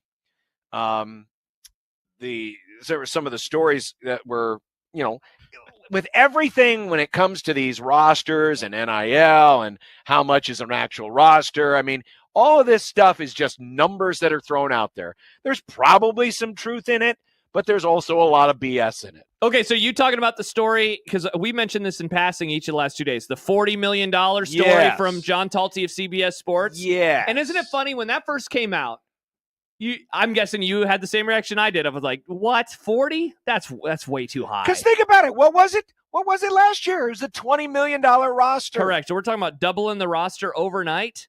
But then, Caleb Henry and I talked about it yesterday, and suddenly it doesn't sound as wild as I expected it to when you think, all right, $15 million in rev share, and the basketball rosters have all doubled overnight, so why wouldn't the football rosters double overnight as well? Sure. And that's how you go from 10 to 20, and then that suddenly means you're at $35 million total for an entire roster. So this was from Kirk Bowles of the Houston Chronicle. Sorry, I'm trying to get No, you're good. back over I here. understand. He says, and this is what he wrote today, with the addition of 10 football players out of the portal, he's talking about Texas, and probably 1 or 2 more on the way, the budget for next season's Texas roster has grown. It sits somewhere between $35 and $40 million, quote. So that's one of his sources saying between $35 and $40 million, which counts the likely revenue sharing allotment, which is expected to be $20.5 million, as well as the payouts through the Texas One Fund, which is that's their bird club, that's their 1890, that's their main and third-party NIL. This figure also figures to be a one-time exorbitant expense because athletic director Chris Del Conte and others have said the school plans to phase out its collective in favor of revenue sharing via the House settlement and with the move to name, image, and likeness payouts through corporations. Quote, it's just unsustainable, the source said of the high payouts. The next season after this year, the whole world will be back to reality. And so what he's saying is, okay, so this year you're going to see the crazy numbers, the $10 million basketball rosters, the $40 million football rosters. But then after this year, when we assume that the House settlement goes through and third-party NIL is treated much differently than it is today, that then it will retreat back to something that's more normal. Let me ask you this. Okay. In what industry do you see where the cost of doing business goes up, and I'm talking about, paying the athletes. Yep. And then 1 year later, it's like, nope, now we're going to cut it back down again. Now we're going to come back down. Once you hit a certain point, there's no going back. Yeah, you don't see this. The only things that I can think of are, and it is in the sports world, I can't think of anything outside of it, but the only thing I can think of in the sports world are when coaches take pay cuts because of struggles on the field, right? Like the Jim Harbaugh one a few years ago. Mike Gundy is making less money this year, but like that is not because it's not because of not because the money's running out. Correct. It's because you're struggling and you want to stay, and so we're going to change some things, right? I can't remember. Did Frost maybe take a bit of a pay cut going into 2022? Yeah. So otherwise, though, John, it's like that across the board. Movie tickets, whatever the cost is now, maybe they hang out in that realm for a while, but they're not going to go down. They're good. They're only going to go back up, or only going to go up. Everything only goes up. And so in this scenario, I read that and I was a bit flabbergasted, mainly because we're talking about Texas. We're talking about a school like Texas who wants to be really good at football. Mm-hmm. I just can't imagine their donors saying, "Yep, we don't want to do this anymore." I imagine they're frustrated by it. I asked this of Sipple yesterday. When you get into the rev share era and things start happening in that regard, like if I'm a donor to a university, I'd probably be like, so I don't have to do this anymore, right? But the answer, sadly, is no, you do, because that is how we don't have a $15 million roster. It's how we have a $40 million roster. Well, imagine, maybe it's not fair to use Arch Manning, but we'll use Arch Manning because it's Texas, and we don't know if he's going to be back next year. There's a good chance he could be in the draft next year. But let's just, for argument's sake, say that Arch Manning is getting $4 million because of the rise of the cost of doing business this year and everyone trying to beat the settlement to the punch. Okay. And then next year, it's like, well, we don't have that money anymore. Do you expect to see him take a 50% pay cut? Absolutely not. And I don't mean to pick on him. No, yeah. It could be anybody. Anybody. Just the average cost of an SEC quarterback, which I believe we were told when we quoted the numbers from Blake Lawrence a couple weeks ago. About $3 million. Yeah. It's about $3 million for an SEC quarterback. So if that's today's money, and then next year, all of a sudden, it's like, well, we don't have the money anymore, so we're going to cut it back. Do you really think that that's going to happen? I mean, I'm not saying that there's going to be, this year's $40 million roster is going to be next year's $40 million roster. But you know what but if it does mean that there will be reductions, guess what's going to happen? There's going to be a lot of people who today are getting paid a whole lot that are going to get a whole lot less. And next year's portal could be even crazier than this year's portal, because the reality of the situation will hit and they'll go, oh man, Roast Beef State was paying me $1.5 million this year to play right guard. And now they're telling me they can only afford $500,000. So I'm going to put my name in the portal. So I got to get my $1.5 million again. But that $1.5 million may not be there. It could cause just another realm of transfers next year, even more so than what we would normally see. So I just... Is it the only way, John, that it actually goes down is if there would be like collusion, like top to bottom within the...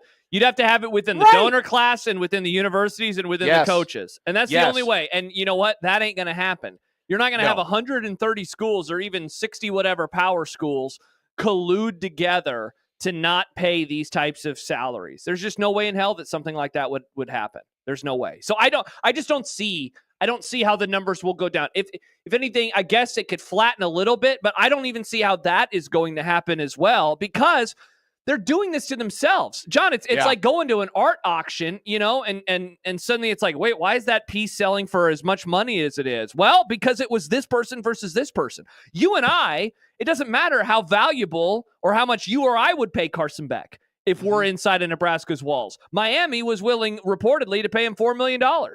So $4 million he got. All it takes is one. And so if there's a bidding war between a school or schools or whatever it is, that's how the money gets up there. It's not 130 schools bidding, it's 2. And suddenly the cost of a player, the cost of doing business is a whole lot higher. Well, there's more, and it has to do with roster limits. Of course, we're about a week away from the deadline imposed by Judge Wilkin on grandfathering in the roster limits. She was adamant, hey, when I actually said you should do this, I meant it, and I'll throw out the entire settlement if you don't go back to the table and figure out how you're going to grandfather these in. Well, according to Ross Dellinger of Yahoo Sports, during this week's meetings between the NCAA and its power conference executives, the proposal to phase in the new roster limits has emerged. However, the plan hasn't been finalized and it hasn't been publicized, so we don't know exactly what it is, but it seems as if they are going to pivot and they're going to acquiesce to the judge's concerns about moving in a different direction. Mac Rhodes, who is the athletic director at Baylor, said, it makes it difficult because there are institutions, including ourselves, that have already had conversations with head coaches about roster limits, and some of those coaches have already had conversations with individual student athletes. How do you go back to do that? Well, I don't know, Mac, but you guess you're going to have to. Otherwise, the whole settlement's going to be thrown out. I love how people make it sound like, well, we've already had these conversations. Yeah. Well, here's what you do. You open the doors back up and say, sorry, we bad. Yeah. You're welcome back if you'd like to come back. Have you never made plans and then had to adjust the plans? Like, that's what you're going to have to do. You're going to have to adjust the plans. I don't know if you talked about this with Sip yesterday, but what Troy Dannon told him over the weekend? A tiny, tiny bit, but not a whole lot. Well, here's what Dannon told Sip about the roster limits. He said, I'm not sure what's going to happen. It's not as easy just to say phase it in. What does that mean? Does that mean no one can get cut from a roster? And if you're a freshman, then we're phasing you in for 4 years. We're phasing others in for 3. It's not as easy as the judge made it sound. Well, I mean, they phased scholarship limits in the 90s. It went from 95 to 85. Wouldn't you just lean on that a little bit and say, okay, because I was alive, but I was not watching football. I don't remember exactly how they did it, but I think that you look at it in that regard, and it will. I think they went like halfway. I think it was like, they said, okay, we're going to go to 85. So I think it went from 95 to 92 the next year, and then down to 85. Obviously, that's how you do it. Yeah, it was. What does that mean? Like Dannon making it seem like it's this complicated. No, you got to cut players is the obvious answer, right? Which they were going to do anyway. So we're not that's the wild part about this. Oh, you're just going to have to cut fewer players today than you would have. Isn't that the biggest difference? Well, here's how you phase it in. It's very simple. You start with this year. Okay, this year, whatever you get on your roster is your roster. Okay. And then next year, you're going to graduate out a bunch of seniors. Well, maybe you'll graduate out a bunch of seniors. Now it sounds like there may be infinite eligibility. But in theory, you'll graduate out a few seniors. That's when you basically just reduce it by a class every year. You generally, in football, you're probably going to graduate out 20 to 25 guys. So you cut it by that. And then you cut it by, and then the next year. And then so basically, this year's freshmen are the last ones of unlimited rosters. And by the time they cycle out, you can be at your final number, whatever that number is. Yeah, whether it's 105 or higher. 110, whatever the case may be. So no, it's not as hard as they're making it sound. The thing that frustrates me about all of this is I keep hearing from folks, and I don't mean to pick on Troy Dannon, but he's the one that opened his mouth, so I'm going to pick on him. Nice. How I hear from folks like this all the time saying, well, we didn't want this. Well, then who did? Because then maybe you need to get on the phone and call your president, who then needs to call the conference commissioner and say, who's negotiating this stuff? We didn't want this.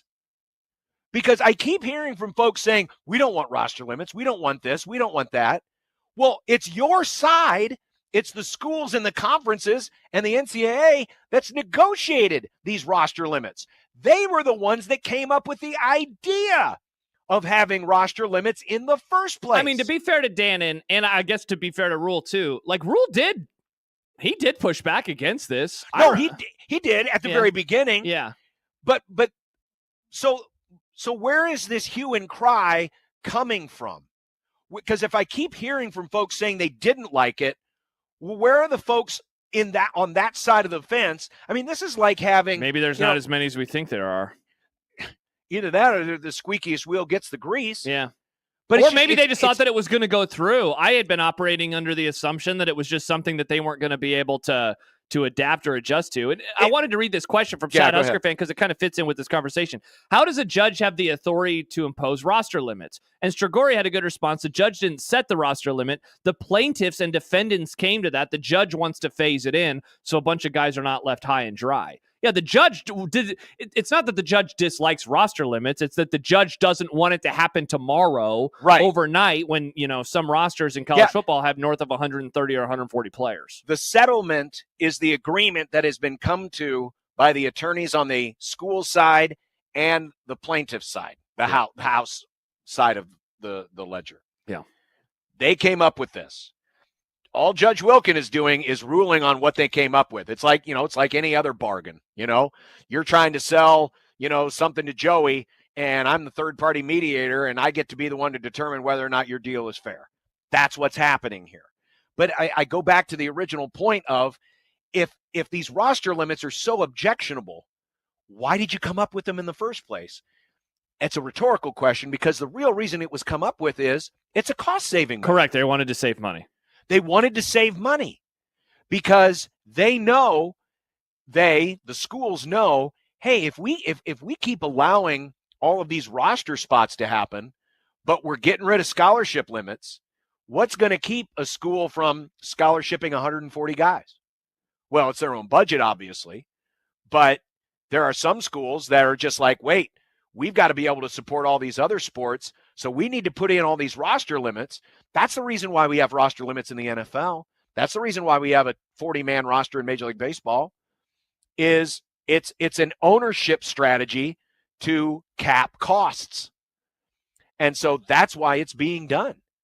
And so I can understand someone from Troy Dannon's point of view where they seem to, have a little bit more money than maybe a lot of the other schools who are like, whoa. Why are you guys running around with 140 guys?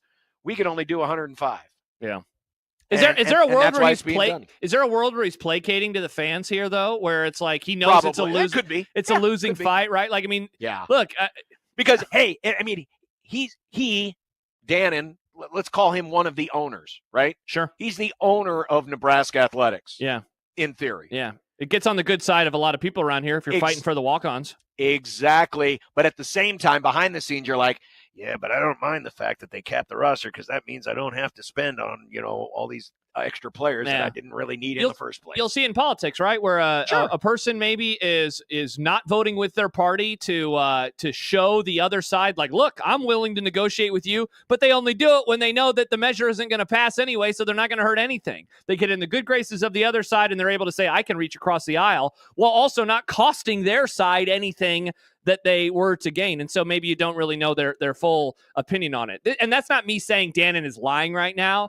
I'm not saying that either, but I mean, it's certainly plausible. It definitely gives him some brownie points around here. Yeah, because we all know how proud people are in this state about their walk-ons. Yeah.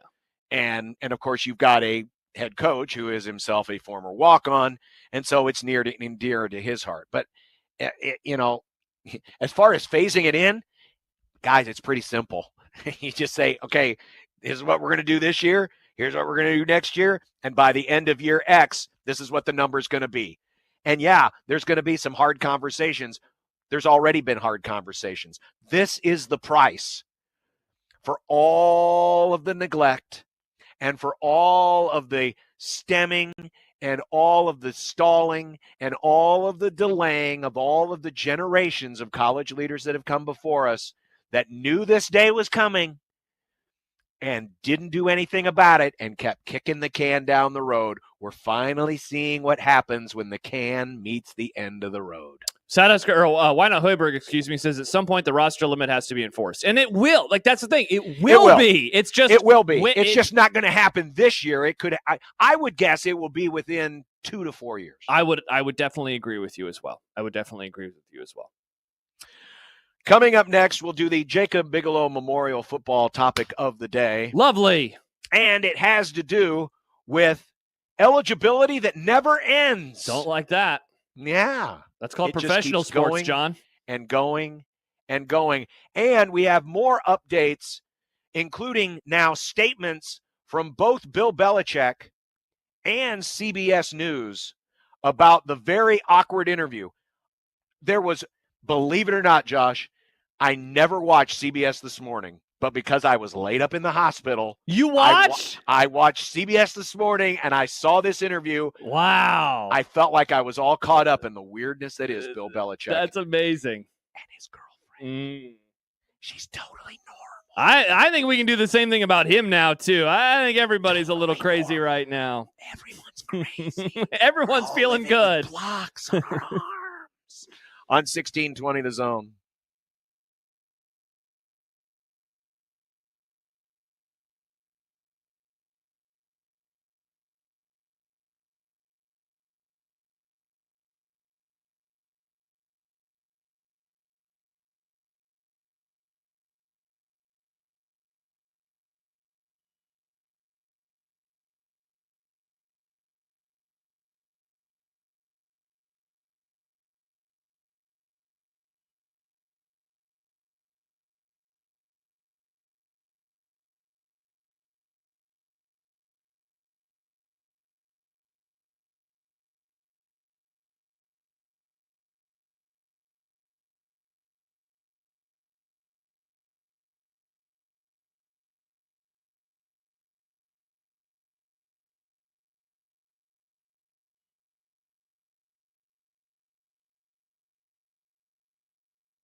John, we looked for 2 minutes. What? And we couldn't Where's find the the Bigelow open? It's not titled anything with Jacob. It's not titled anything with Bigelow. Blame Nick. Yeah. Couldn't find it. Very sad.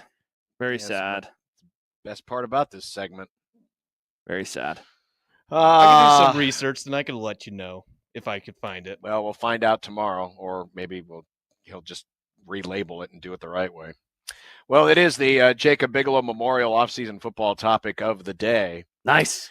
So Quinn Ears and his taxidermy house was waiting and waiting and waiting. You know, Shedeur thought he had a long wait. Quinn Ewers had a longer wait. And a question was asked about people in his situation, if that's going to encourage more folks to forego the draft and stay in college because, A, you can get paid a lot, and you don't have to go through the embarrassment of what some of these quarterbacks do when they do decide that, you know, they're done with their college eligibility. Well, there could be more to that. So there is a case from Rutgers. Of course, it's always Rutgers. The Rutgers. Rutgers screwing up stuff for everybody. But this was the latest court decision involving 24-year-old Rutgers transfer Jet Elad. 24. Joey, how old are you? I am 25. I'll be 26 in a month. Wow. So tomorrow. Joey's age. Joey, who's been working at the Zone for many years.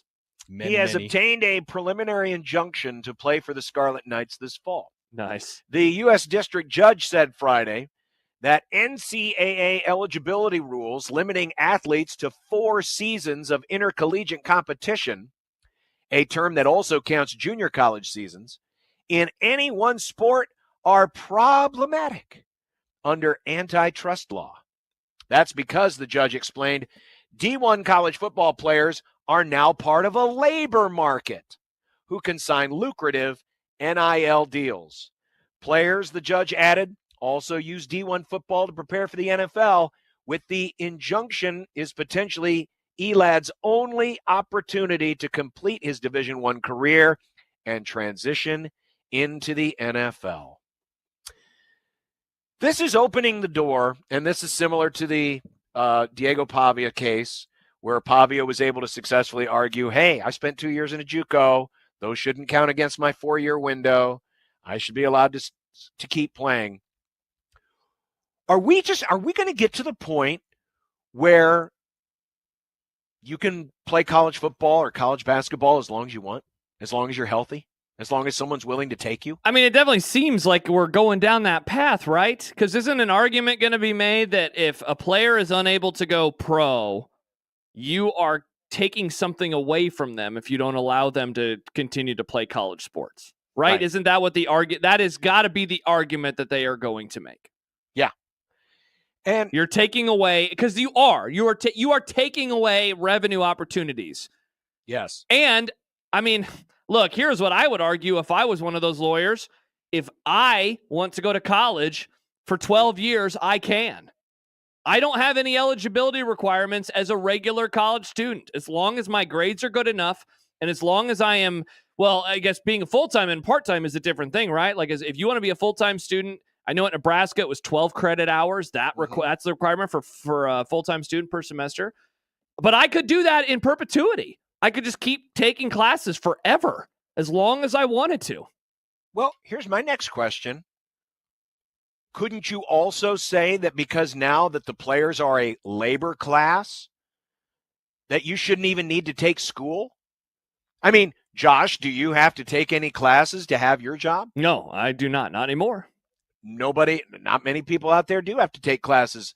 I mean, you have already taken the classes, but you don't need to keep taking them to do their job.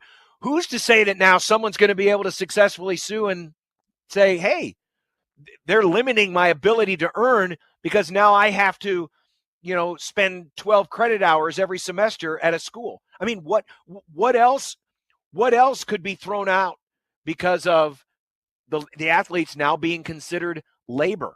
Mm-hmm. They're a labor class now.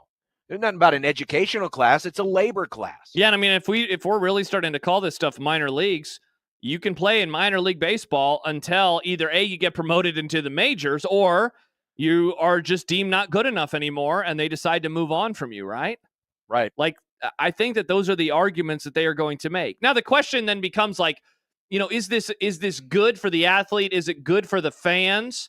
I mean, for the athlete, I would argue, yeah, it's probably good, right? Like, if you have a chance to earn money for, many, many years, even though you're 30 and you're going against 18-year-olds, like, more power to you. I think that's weird, but if you want to do that and they're allowing it, and you're not going to be good enough to go to the pros, like, you have to know that Quinn Ewers right now is like, I wish I would have come back. I would have made more playing college football in 2025 than I will make in the NFL for the next few years. Is that good for the fans? Like, if I want to play devil's advocate for a moment, John, I would say it's only bad for us because we're used to college football being one thing. College football for your life and my life has always been one thing. There is the occasional blip. Right now, we're still in the era of COVID eligibility. And then there's been those weird players, right? Like, remember Jason White was in college for a long time, the Oklahoma Heisman winner. But that's because Grant Gibbs, because of injuries, getting an extra or 2 years of eligibility was always a rarity. And I remember those players really standing out like, what? That guy is 23 or 24? Now everyone almost seems like they're 23 or 24. So again, is that good for the fans? It's just strange. Like, in a way, I want to be get off my lawn guy and be like, just move on with your life. Go and get a job. But John, this is their job. Like, it is. They're getting paid. And so who am I to judge and say, you shouldn't want to make money by playing college football at Boston College? If they're willing to pay you, I guess that's what you should do. It just seems so weird. If you want to fast track something to what I've labeled as the untethering, this is it. This would definitely be the way to do it. Because if there's no point, if there's no point anymore to what eligibility is, because eligibility has always been attached to your college degree. It's typical 4-year degree. Of course, the window was always 5 years to play 4. But if that was all attached to academics, and now you're saying, well, this is now a labor class, so the academics really aren't shouldn't be a part of it, or someone could argue that, hey, I should be able to play this because it's my opportunity to, move on to the next level, even though some of them aren't going to move on because they're getting paid better in college than they might get paid in the pros. But if we're getting closer to that point, where even the education component isn't a part of it, then what is the point of an athletic department being attached to a university? It's an unnecessary step. It's an unnecessary level. You might as well just become your own LLC and do your own thing, be your own business, and create your own league. Because there's no more an academic component that needs to be attached to it. And you ask the question, is that at the end of the day, the question that should always be the most important to all of us is, what does it mean for us? We're the consumers. Remember, none of this stuff exists without us. You can have college football all you want, but college football wouldn't be making the money it makes today if it weren't for us. Yeah, and so would this result in fans starting to actually turn away, We keep hearing, that, well, once the games kick off, it's all good. But my argument has always been there is a point of diminishing return where, something changes so much that it no longer feels anything like it used to. And let's face it, the reason why so many of us love the college game, even though compared to the professional game, it's an inferior, version of the game. Yeah, they're not as good. They're not as good, but because it's the way that makes us feel.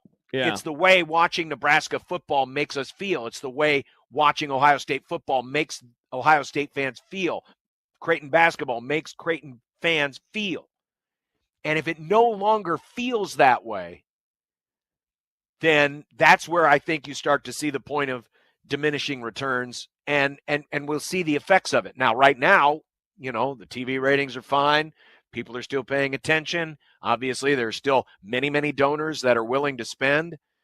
But once it loses that feel and that thing that makes it special, even though it's not better, as good as Creighton might be next year, They're not as good as the New York Knicks. The New York Knicks will always have a better brand of basketball. The NBA will always have a better brand of basketball. But if it all starts to kind of look and feel the same way, and it loses that special nature that makes it, because let's face it, a lot of people when a lot of fans of college teams are also graduates. Not all, but a lot of them are, because they like the tie of knowing that athlete, that coach is representing my school. And if it no longer feels that way, where's the attraction going to come from? It's just going to be a lesser version of a professional thing that we already have that exists. Sad Oscar fan says college football is dead. It's just minor league football. Jeff says, I miss my old college football. This sucks. See, my question would be, to go back to how you kind of started that little soliloquy was, is this going to turn people off? Is this the thing? It'd be funny if of all the things to change in college football, if it was unlimited eligibility was like the kind of the straw that the last straw. But it is funny when you think about it, college football, it says it in the first part of the word college. And I know that anyone can go back to school. I could go back to school tomorrow, right, and try to get a graduate degree, as could you. And so this is not to say that there are not non-18 to 22-year-olds that are in college. I had some guys in my 40s that were in, like a history class or something while I was there. I imagine that there are 40-year-olds attending Nebraska-Lincoln right now. But there is something just potentially really, really odd. And especially in a sport like football that is built on physicality and, a specific moment in your life. Like, I mean, your athletic prime in theory doesn't come until you're, mid to late 20s. Mm-hmm. How big of an advantage theoretically does that give like a 28-year-old receiver, Though I guess the quick pushback would be, but Josh, if he's not good enough to be in the NFL, but he is still good enough to be in college, maybe that difference is negligible. It just, I don't know. It seems strange. I don't know. I'm not going to say that I would stop watching, but man, that would just be one of the odd kind of Rubicons to cross over for college football if this actually was the case, But again, I understand why they were going to make the argument. Their earning power is greater in college football. If Eric Crouch could have stayed in college instead of had to try his hand at the NFL, I bet he would have done it. Because he could have made how much money for years being Nebraska's quarterback? How many ham sandwiches could he have paid for himself? Many ham sandwiches. Man, remember when Nebraska kids were getting too many textbooks and ham sandwiches, and that was the big, or they were selling their student tickets? Yeah. Different days. Those were the days. Different days. Coming up, I'm wearing my hat backwards because wearing my hat backwards makes me look young, and that apparently is what attracted Bill Belichick to his girlfriend. Oh. Well, we have more on the whole Belichick girlfriend CBS, the very controversial, I think of many controversial things that I could watch on a Sunday morning. CBS This Morning. CBS Sunday Morning, one of the most controversial shows out there. Michael Severe's favorite show. You know why? Because it's all about the takes. It is. It's all about the takes. Forget all those cute bird videos. It's all about the takes. Well, we have statements from both sides, and wouldn't you know, won the pony, they contradict each other. Awesome. Dumb Debates is coming up, which will also include first ever seen pictures of what's underneath all this crap. Oh, yeah. And a video, John. We have fun video, not of your accident, but of a new challenge that the youth are using to take over America with. So we have lots to come. God, this thing's huge. Yeah, it really. Look at my arms. Look at how huge my arms are. Very big. I will strangle you with my arms. Back after this, 1620 The Zone.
This week's half-off deal is with Ellsworth Crossing. Ellsworth Crossing Market have the finest organic meats, cheeses, dairy products, and goods from local farmers. And the Connor Happer Show is giving away $50 worth of vouchers to Ellsworth Crossing this week. This Friday morning at 9 a.m., you can get those same $50 vouchers for the low, low price of $25 by visiting 1620thezone.com. That's Friday morning at 9. Nice. So, yeah, of all the timing, being laid up in the hospital on Sunday.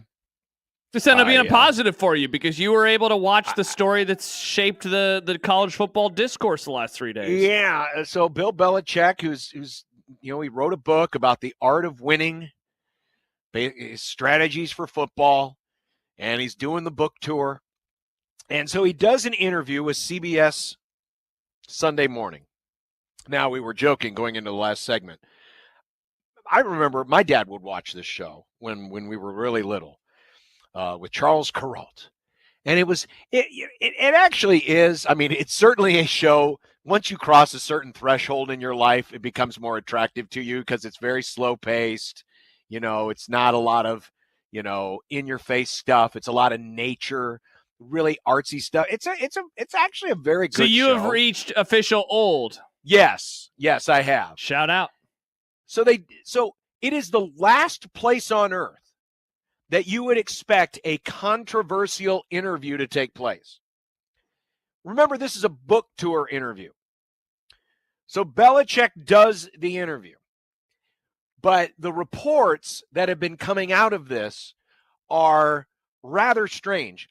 There was a segment in the interview. It's about 2/3 of the way through the interview. And real quick, it was like 8 minutes in total, right? Is that yeah, how it was long an 8-minute long deal. It wasn't that long. No. So it was 8 minutes long, about 2/3 of the way through. The reporter asked Bill Belichick because the subject of his 24-year-old girlfriend came up. And let's face it, when a 73-year-old, legendary football coach is dating an attractive 24-year-old, it's kind of a news story. And John, beyond that even, because a lot of coaches, we remember Frost, stay away from my family. Yep. I think that this is fair game because she is also very much involved in North Carolina football, right? She is email that he gets. Exactly. Every email he gets is forwarded through her. Correct. Bill Belichick she has kind of become his publicity arm, his handler, all of that stuff. Yeah. It seems like he has turned over a lot of his life to her. Yeah. About the only thing she doesn't control is coaching football. That we know of. That's the appearance that it has to me. Anyway. Yeah, definitely. And by the way, because Sad Husker fan says we all know she's a gold digger, I will say this, Bill Belichick is getting something from this relationship too. This is not just her.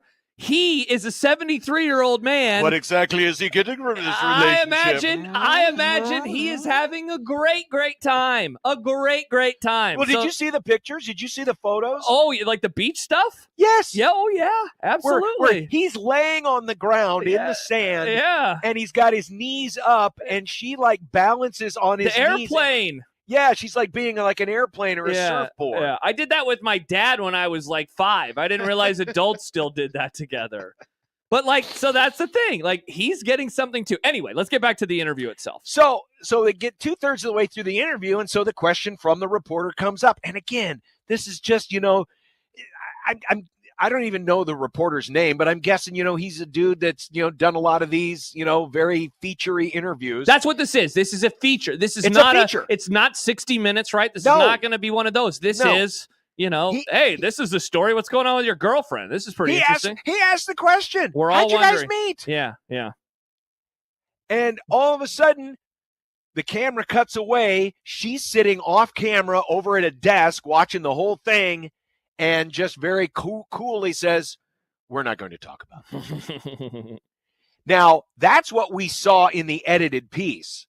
According to the reports, she stormed out, and they had to renegotiate just to get the 8 minutes that we got. So there were other things that apparently took place. Okay. Well, this story has made all the rounds, all the internet rumors.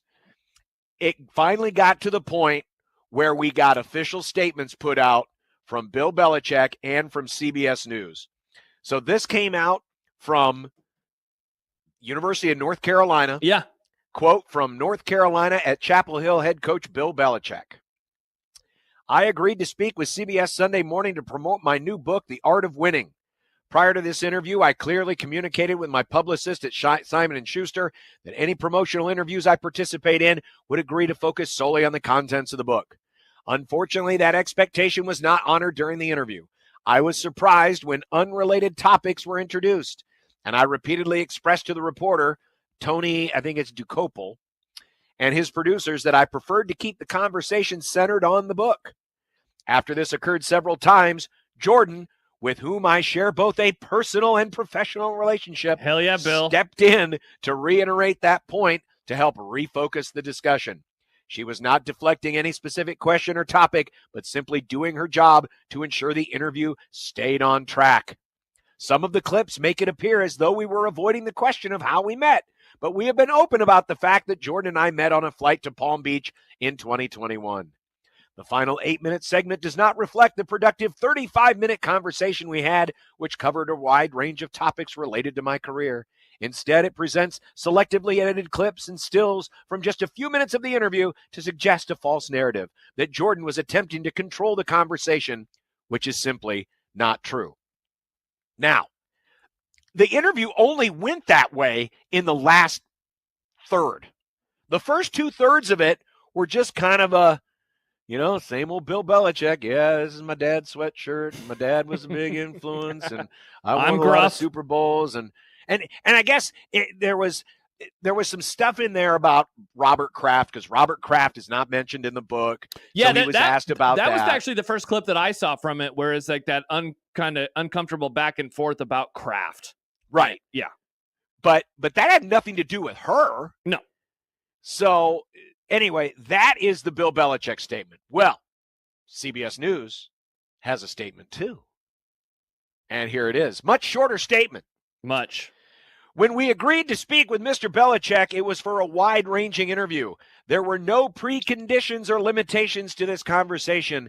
This was confirmed repeatedly with his publisher before the interview took place and after it was completed. End quote. Yeah, and so this is actually, I feel like it's pretty cut and dry now. If either side wants to release any, so first of all, I believe CBS in this.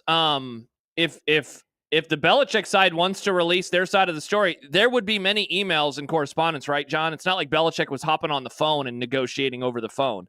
There would be emails, there would be a back and forth, there would be a paper trail, and if what they're saying is true, they should be able to prove it, I would say, fairly easily. My guess is that they will not be able to prove that, though, and thus they will not release anything, and that it's going to be a he said, he said.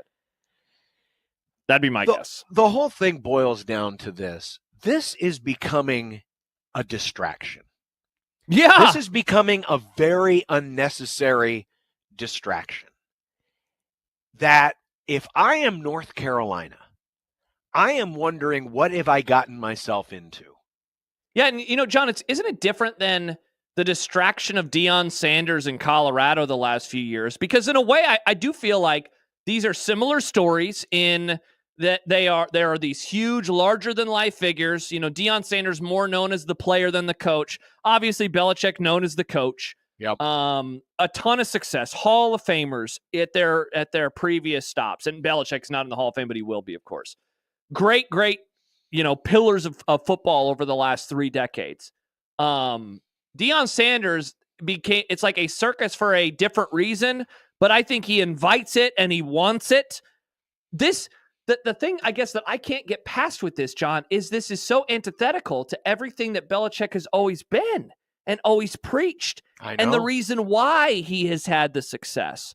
And, I said it yesterday with Kayla, but I have thought that they would be bad, since they hired him, and seeing stuff like this is like, okay, well, I feel even stronger in that now, because this just does not seem smart at all, what is happening with North Carolina football. I mean, she's involved in a lot of things. There was video of her, at one of the practices, taking on instruction or doing something, to try to organized thing. It's like you didn't hire her, you hired him. Yeah.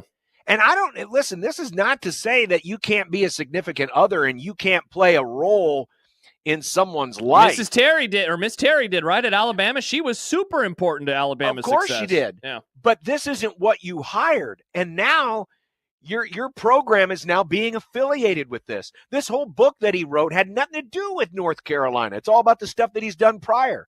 But guess who it's going to reflect on? North Carolina. It's going to reflect on North Carolina because now all of a sudden you got this whacked out coach who's, dating somebody young enough to be his granddaughter. And listen, they're adults, we can have, they're consenting adults. Which is it's perfectly fine, but it is going to raise suspicion. It's going to raise curiosity, but it's going to raise even more curiosity when you act this weird about it. Yeah, and they're both in the public light, right? Which I think allows all this to be fair game. Adam sends in a great text to 402-951-1620. Deion's circus still generally revolves around football. Belichick's circus goes beyond football and is just weird. And Fight asks a question on YouTube. As a non-Carolina fan, why should I care about this? Why do I care? It's just a weird curiosity. Yeah, well, that and I mean, he's the greatest coach at the very least of our lifetime, John. And I think of all time in the sport of football, what he was able to do for the Patriots is I don't think ever going to be replicated. Now he's in college. It's already interesting. But now it's gone and veered into weirdness territory. And yeah, they're not on Nebraska's schedule. And they probably won't be, barring a bowl appearance. But I'm weirdly interested in this just because of what it says about him and the university and the team as well. I don't mean to keep harping on this point, but this was on CBS Sunday morning. Yeah, exactly. You couldn't. I mean, you could have gotten a harder interview on Sesame Street. That's not what this show is about. And for something like this to be blown up and out of proportion because you're being weird about answering a pretty simple question that raises a lot of concern. That raises a lot of, well, where is your focus right now? Where is your head? What are you doing? So, yeah, Dave's right. If you're not a Carolina fan or if you're not a Belichick fan, do you really care? No, but it is a rather interesting curiosity about one of the most important sports figures of the last 50 years. Yeah, why do you care about anything that's not related to your team? I don't know, just because I do, I guess. Sometimes it's hard to describe. This is just weird, and it's the greatest coach of all time, and now he's in college football. It's just, John, even if none of this happened, it would still be curiosity factor at 100 because it's Bill Belichick coming to coach it in college football in North Carolina of all places. He's not even going to a blue blood. So it's interesting from that perspective. Then you throw in the personal stuff and how weird they made it, and it just turns it up a little bit more. One last thing, and then we're going to get to dumb debates. But of the great triumvirate, Robert Kraft, Bill Belichick, Tom Brady. Yeah. Tom Brady is the most normal when it comes to the people of the female persuasion of that group. Wow. I would have never guessed that. No, that's a great point. Because he's gone through very public breakups, a very public divorce. I know he's dating younger women as well. And he's the most grounded of the three. Wow. Whoever would have guessed? They had the patch for Kraft's wife's initials on their jersey after she passed away, and that guy turned out to be a freak. Amazing. Oh, all right. Coming up next, it is dumb debates time, and the wife has sent the X-ray photos. I got them uploaded. We'll take a look at them together. Yeah, you can see how badly mangled my arm was. Don't worry, it's not the actual pictures. No. These are the X-rays. I have those, but John doesn't even want to see them. I don't even want to see them. We will not upload them. It looks like your hand ran over, like with a Hot Wheel, if the Hot Wheel weighed like 2,000 pounds, is how your wrist looked at the other day. Yeah. Ouch. That's about how it felt, too. Ouchies. We will be back with the happy hour on this Wednesday, Dumb Debate, 1620 The Zone. But first, a word for On the Line. This is a chance to gamify your giving and help your school win. NIL is still the way that college athletes are being recruited and retained at your favorite school. And if you are a Maverick, if you are a Husker, if you identify as a Blue Jay, then you need to remember this website, athleticsontheline.com, because On the Line, based in Omaha, works with all three of those schools to help move money towards their institution's NIL efforts. And here's how it works. You visit athleticsontheline.com, pick your favorite school, then pick a sport, pick a measurable metric. Maybe volunteer. I'll donate $100 for every win Nebraska football gets this year. That'll be a donation made in your name through On the Line to your favorite school. And you set the budget. So you don't have to worry. Maybe if you only thought you were going to have to give up $700 this year, well, you can set that bar right there. And if Nebraska exceeds it, so be it. But it's your way to get involved. It's a way to reward your team when your team rewards you. So find out more by visiting athleticsontheline.com and find out how you can help your team and be a part of the game this season. That's On the Line at athleticsontheline.com.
It'd be nice to have a boat. Throw. It would be nice to have a boat. Throw. It would be nice to have a boat. Throw. It would be nice to have a boat. Throw. It would be nice to have a boat. Throw. It would be nice to have a boat. Throw. It would be nice to have a boat. Throw. It would be nice to have a boat. Throw. From your mom.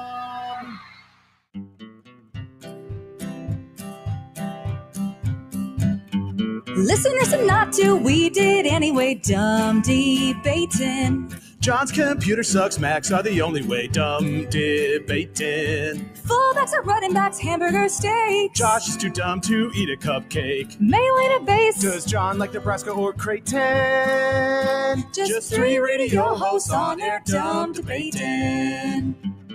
Die for the pylon or give up on the plate, dumb debating. Millennials are great and old should go away. Dumb debating. Rarely do we find any common ground. Josh wants his food to be the best around. Even if it gives him fatal flatulation.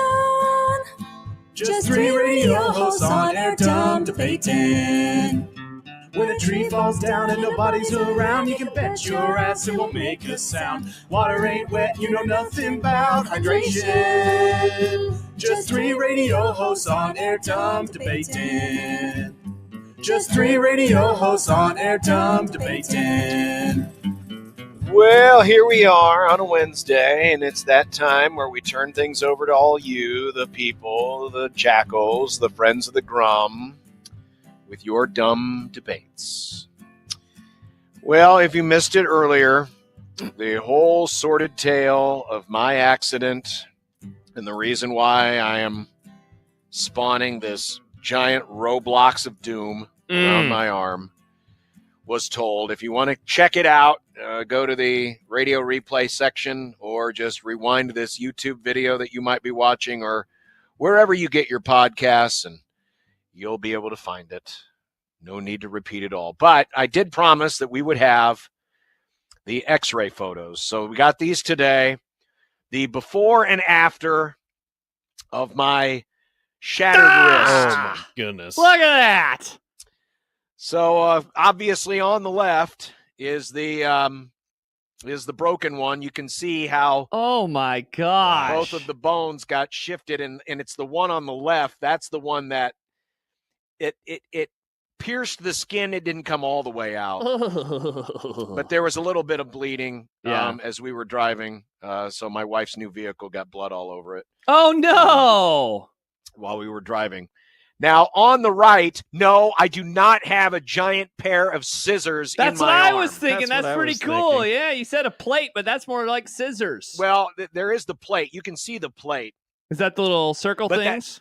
No, the circle thing, that is a pair of surgical scalpels that are in there. They took that picture while the surgery was still going on. Oh, I see. So, but underneath that, the solid piece that runs all the way from the wrist joint down to the bottom of the picture, that is the plate. Just ignore the loop at the end because that's literally the handle of the scissors or the scalpel.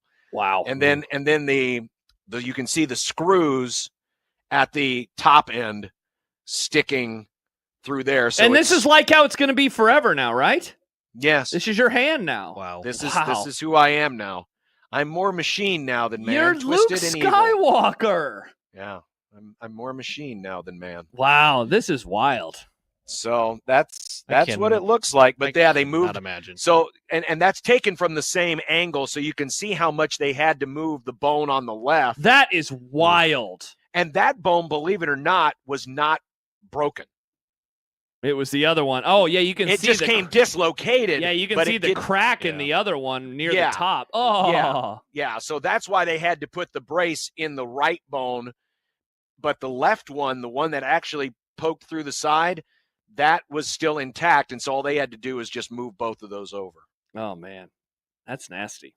What people were wondering what kind of drugs you're pumped full of right now earlier. Actually, right now, the only thing I'm really taking is Advil for swelling. Oh, that's good. And there is a muscle relaxer that I take probably once every 6 hours. I was doing the Oxy. Oh, yeah. But that's scary stuff, man. But you know what? I have a new name for Oxy. I call it placebo because it's about as useless as sugar pills. Wow. Seriously, it didn't do me any good. Wow, that's wild. It didn't do me because I've taken some of the hardcore stuff before when I had my wisdom teeth taken out. I'm trying to remember the last time that I had it. Oh, John, I let everybody know that I went to the doctor and got snipped in January when you were gone. So that's the last time that I took anything hardcore, and I definitely noticed. I was like, wow, I feel a whole lot better. I'm feeling like I'm in Happy Land. Now, That stuff I scares me. I try to stay away from that. It may have helped some, but Sunday night when it was nonstop throbbing pain it pretty much kicked in Sunday night. So what they did when I had surgery, not only did I have the regular anesthesia, which takes you out, but they also put a nerve blocker in, and they shot it in through my armpit, and it basically deadened that whole arm. And that lasted for about, not quite a full day. So, I had surgery at Saturday night at 8 o'clock. About Sunday night at 8 o'clock is when I really started to feel the pain. So because all that nerve deadening stuff started to wear out. So that's why, when I went home, I felt fine. But then the nerve deadening agent wore off, and then the pain just went boom. And then, I'd started doing the Oxy by that point, but I stopped doing the Oxy. I think I took my last one yesterday morning. So, and it doesn't hurt right now. It just feels heavy and awkward, but it doesn't hurt. And the only thing is my fingers are a little numb because of the swelling. Yeah. That's going on underneath, but it's not painful. It's just cumbersome and clunky. Yeah. Well, what it is. Speaking of injuries, John, first dumb debate from Baymon. What is the best bone to break, and what would be the worst bone to break? We should get Gordon Hayward on here. Yeah, see, I have to imagine the femur, just given how strong in theory the femur should be, your thickest bone on your body, breaking that, because the amount of force that would be required to break that bone, I have to imagine would be the absolute woat. Plus, if you're like John, how his cast now is past his elbow, have to imagine a femur would have to go past your knee.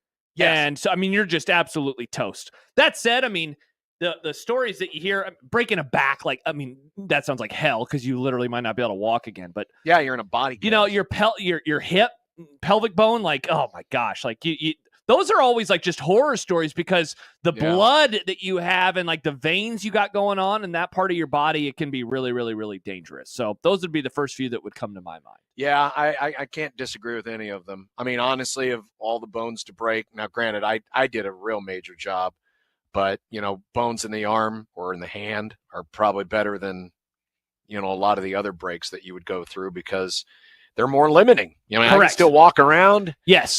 This is going to hopefully be healed up in 12-ish weeks. Yeah. Or at least mostly healed by in 12 weeks. Yeah, obviously you can't drive a lot of those others are a lot longer term than this. Yeah, you can't drive right now, which sucks. And, texting is, a weird, funny pain in the ass. But, you'd rather have that than not being able to walk, I would have to imagine. Yeah. Yeah. Severe says if you're talking pain, it would be femur. If you want to talk about the worst, it's C1, C2, or C3. Yeah. You start getting down into that territory. Bad times. Bad times. So the kids apparently are doing something new these days. Well, it's like something old is new again. Something old is new again. Joey, let's turn up the internet audio because there's a new challenge going out there with the young. Like the ALS challenge where they pour the ice water. How over about your that head. being back out of nowhere all of a sudden? That's been quite the surprise. Well, that was one way I got challenged over the weekend. I guess I got my way out of it. Look at you. The roadblocks of doom. But indeed, there is a new challenge. We will go to a local newscast for the update. A group of people believed to be teenagers rammed their way through Ben Helwa's fence 2 weeks ago. Helwa believes a social media trend sparked the bold actions of the vandals. We found lots of examples of knucklehead teens charging full speed into fences. These youngsters ran into the fence in unison, resulting in thousands of dollars in damages. I was just in shock because, once again, these kids ran through the fence. They fled the scene. But, are the kids even okay? The online trend called the Kool-Aid Man Challenge, inspired by a classic commercial from the 80s. Oh, yeah! The Kool-Aid Man breaking through walls, promoting the popular drink mix. Teens are imitating the sugary mascot for likes and views on social media, according to police. Okay. Is that what possibly happened in our parking lot? Oh, do you think so? Yeah, because... Did someone blast through our fence? Yeah, around the handicap spots. There was a... I thought it was one of the windy days. But you're thinking it might be the Kool-Aid Man challenge. After watching that, but I mean, there's a drop to the other side of the parking lot, so I don't know. Interesting. Now, I don't know how smart these. Well, I do know how smart these kids are. They're not. Mm-hmm. A lot of these fences, yeah, you have a top crossbar and a bottom crossbar, but if it's extra reinforced and it's got a 2x4 or probably a 4x6 through the middle, you ain't breaking through that thing, and you're probably going to end up in a lot of pain. You might end up next to you at the hospital. Might end up next to me with the roadblocks of doom. Around your groinal region. Oh, ouch. First of all, okay, if they're not doing this while also doing, because the whole point of the Kool-Aid Man was to say, oh yeah. If they're crashing through the fence, but they're not doing the oh yeah, then all you're doing is running through a fence, which is dumb anyway. The whole thing is stupid, but yeah, you got to have the oh yeah. Yeah, wouldn't there be a camera person on the other side of the fence and they just jump through, making that? Excellent point, Joey. Where was Jeff Albrecht's son and the idiot cameraman to record these videos, John? Where were they? Yeah, I don't really know if there's even a dumb debates here. I will say this. Of all the dumb challenges in recent years, at least this one made me laugh. Like, remember the Tide Pod challenge? Oh, yeah. And then Gronk on the commercials telling people to stop. Stop eating Tide Pod, kid. I don't think the kids do that anymore. They just run through fences. Never attempted that. We have an answer to our broken fence, according to the artist formerly known as Stacy the Sports Sack. Oh, okay. Okay. It was a dad trying to teach a kid how to ride a motorized scooter. It did not go well. We have video. That's awesome. I think we need to put this video out there. I was going to say, do we need to air this video on ZoneTV.live? Do we need to get permission to do so? We own the video. Well, okay. We can do the video, might as well. right? Yeah, we can do the video. A text, John, from the 402. As a lot of people just keep wondering about you. Dumb debate. Would you rather shatter your wrist or your ankle?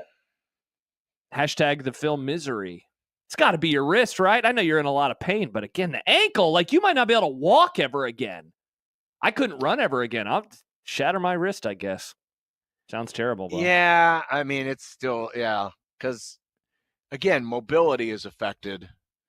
They both suck, but mobility is more affected, and I think the ankle's harder to repair than the wrist. Yeah, it's a complicated I'd have to ask bone. a doctor about that, but I bet the ankle's a lot.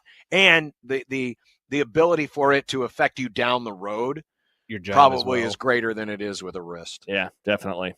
Andy, by the way, says it's them Brownell Talbot kids hopped up on their rich kid drugs. Are the Brownell Talbot kids taking the rich kid drugs? Well, it's a rich kid school, so if they're going to take them, they're probably going to be the rich ones. Dude, they're doing construction over there right now on Underwood. It is a pain in the ass when I come here every day. What are rich kid drugs, by the way? I don't know. Designer drugs? I don't know. I wasn't a rich kid. Like 50th and no, not 50th. Designer drugs. What are they like? 55th. Chanel number 9. I mean, what are we talking about? You know, I don't know. I don't know what the kids do. I don't do drugs, John. So I don't know what the rich kid drugs are. Probably hallucinogens or something. Don't ask me. I'm not rich. Yeah, exactly. Hey, listen, if it's anything like the hallucinogen I was on the other day, man, you can have that kind of stuff. Yeah, I am now more convinced than ever that I am not one that should be taking drugs, because what I went through on Saturday, I never want to go through again. Speaking of Saturday, a few more questions about John. Brian says, is it worse to injure yourself doing something you love, John, or something you hate? Your relationship with mowing will never be the same. I mean, technically, it was about cleaning the mower more than it was. I mean, I successfully gas mowed. For the last time probably this year, I successfully gas mowed. I completed the task. That's true. I would say it's. I mean, if you did it doing something you hate, it just makes you even angry. It makes you hate it more. That's why I didn't want to do that stupid thing. I hated it.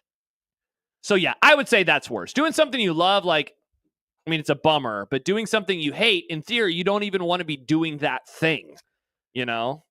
Though, when that blessed day comes when I can go out and gas mow again, there's going to be a ceremonial throwing of the grass clipper bag, it's probably going to be like Walter White and the pizza. I might put that thing on the roof just as a symbolic measure of madness. I think next year when this happens, there will definitely need to be video. Maybe you fire up the Instagram account again as you get back into the Mo game. Again, speaking of you, John, Mustache Adam, who does John hate more now? Evan Burrows or his Mo? Now he says or his Mo or the bag. Who do you hate more, the bag or Evan Burrows? I hate me for putting the bag there in the first place.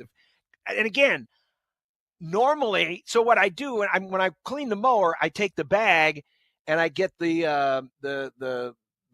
blower, the leaf blower, and I blow out the dust and stuff.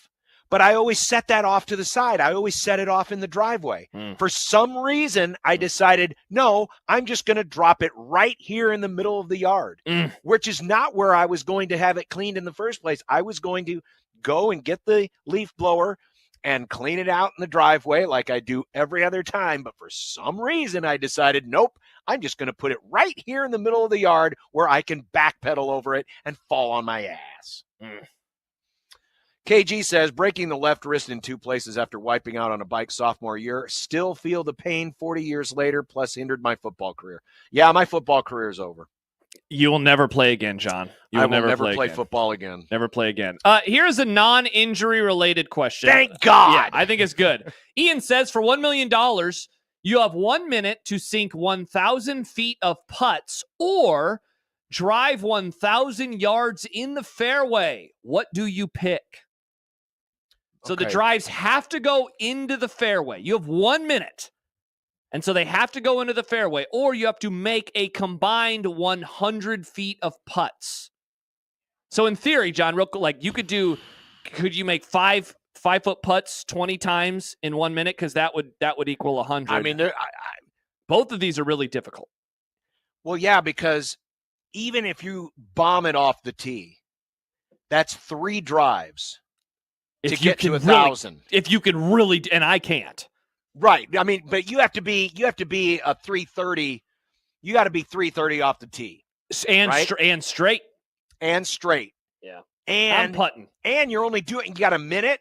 Yeah. That means you got to go chase the little ball and you got to do it again. Well, I guess. Or can you just hit 3 successive off the tee box? That's how I viewed it. Yeah. Okay. I viewed it that, for both of these, you always have enough golf balls on your person where you can just set them down and swing or set them down and putt.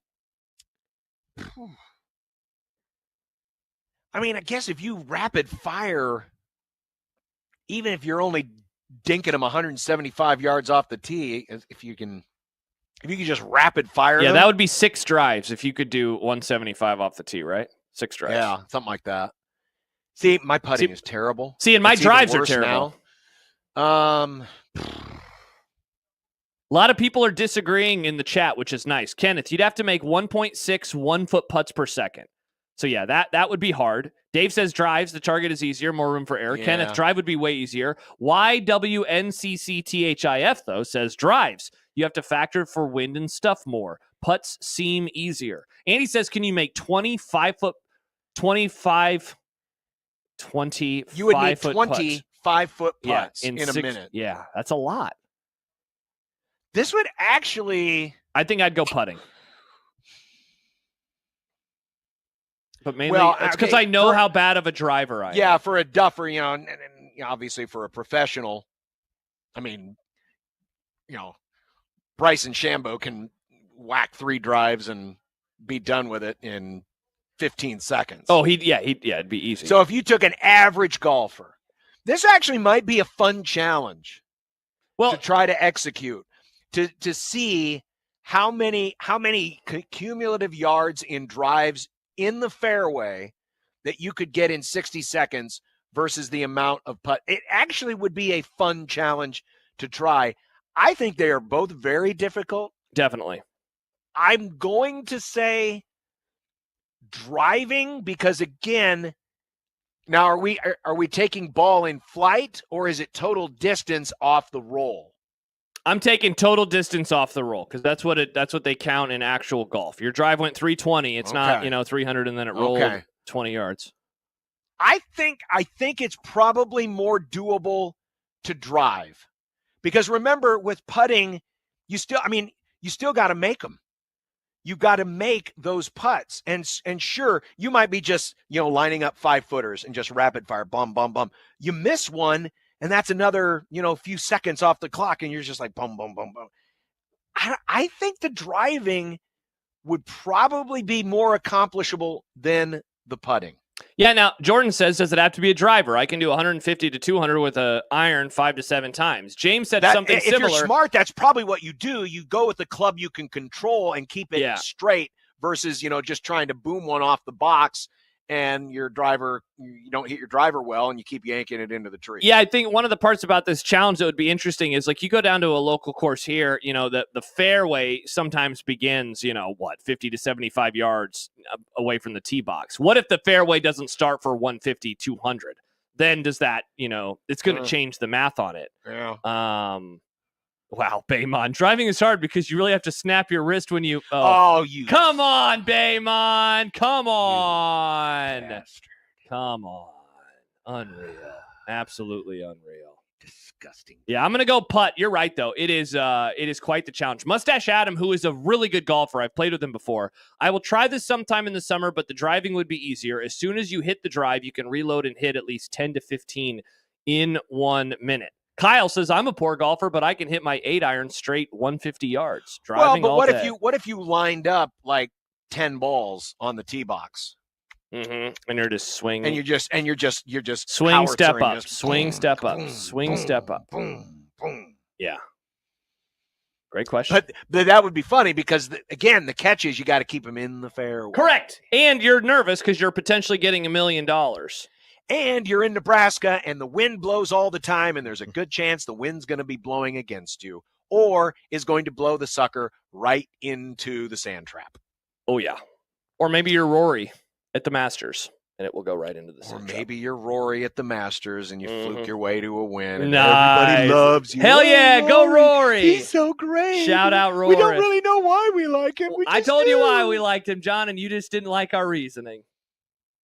Oh, because he's Irish and he's white. Okay. And no one brought up his whiteness. He's very white. He is very pasty because he's just Irish. Like this arm is going to be very white. Oh, it's going to be moldy and pasty. And that is one good thing from all of this. Silver linings? This arm will not get sunburn. That's definitely true. I can go outside. I can just stick this arm out in the sun. And it won't burn. That's true. I mentioned this to Josh during the break. You don't have to worry about driving back to Lincoln during rush hour. Oh, yeah, there you go, John. The show is over and you're already home. I am. Yep. Dinner's right there. Yep. Oh, right speaking of. That's true. What's for dinner is coming up. Mm-hmm.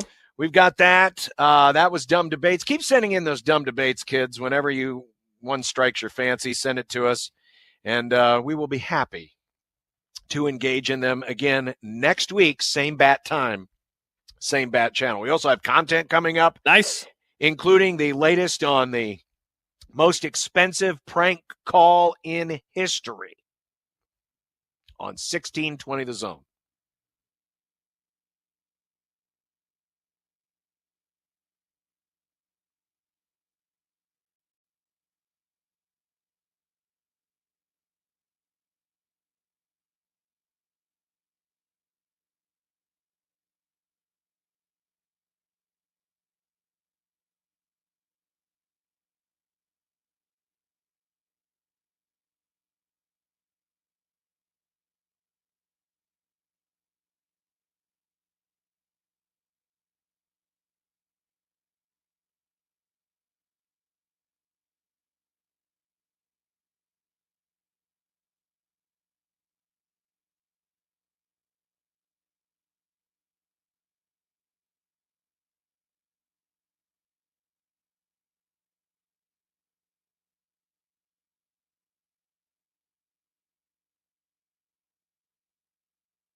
Welcome back. Quick programming note. Tomorrow, Coach Mack will be joining us. It has been quite a newsy last few weeks since we last spoke to Mack at the end of the Auburn game. Nice get, Joey. To talk about. Yes, nice get, Joey. He's not even going to be here to enjoy I know. it. Nick's going to get all the credit. I'll be in the studio. I'll be in the building tomorrow, just doing other things. There you go. I'll be busy.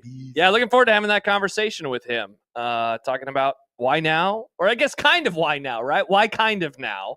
That kind of knows me now. I'm the guy that gets him on the phone talking with John after a Creighton road game whenever That's John's true. set up Yeah. upstairs Yeah, because they can't find space for him. Classic. But yeah, that'll be a fun interview. I could have won some points. I could have gotten on the floor a lot more often if I'd have been carrying this sucker in with me. Hard to argue with There's that. no way you'd make me broadcast from upstairs with me having to carry this giant thing around. Save it for next season, John. Just bring it around. Just wear the cast. Mm-hmm. Yeah, I saw someone earlier in the comments wanting to know if they could sign this thing. Oh, good question. It's styrofoam, I suppose. You get a Sharpie, you could probably Sign the block. If you want to sign the block, maybe when all of this ordeal is done, you can sign the block. Hey, at least it's in blue, Creighton colors. Yeah, they I was overhearing them. They were trying to figure out, what they were going to do, and I think I don't know if they already had this pre-made or if someone made it. I'm guessing they had it pre-made, but anyway. Quite the job. Oh, it's the bane of my existence. Yeah, and it will be for quite some time. Yes, it will. For quite Many some weeks time to come. Yeah. So yes, Coach Mack tomorrow, not only to talk about his future, but also the upcoming season.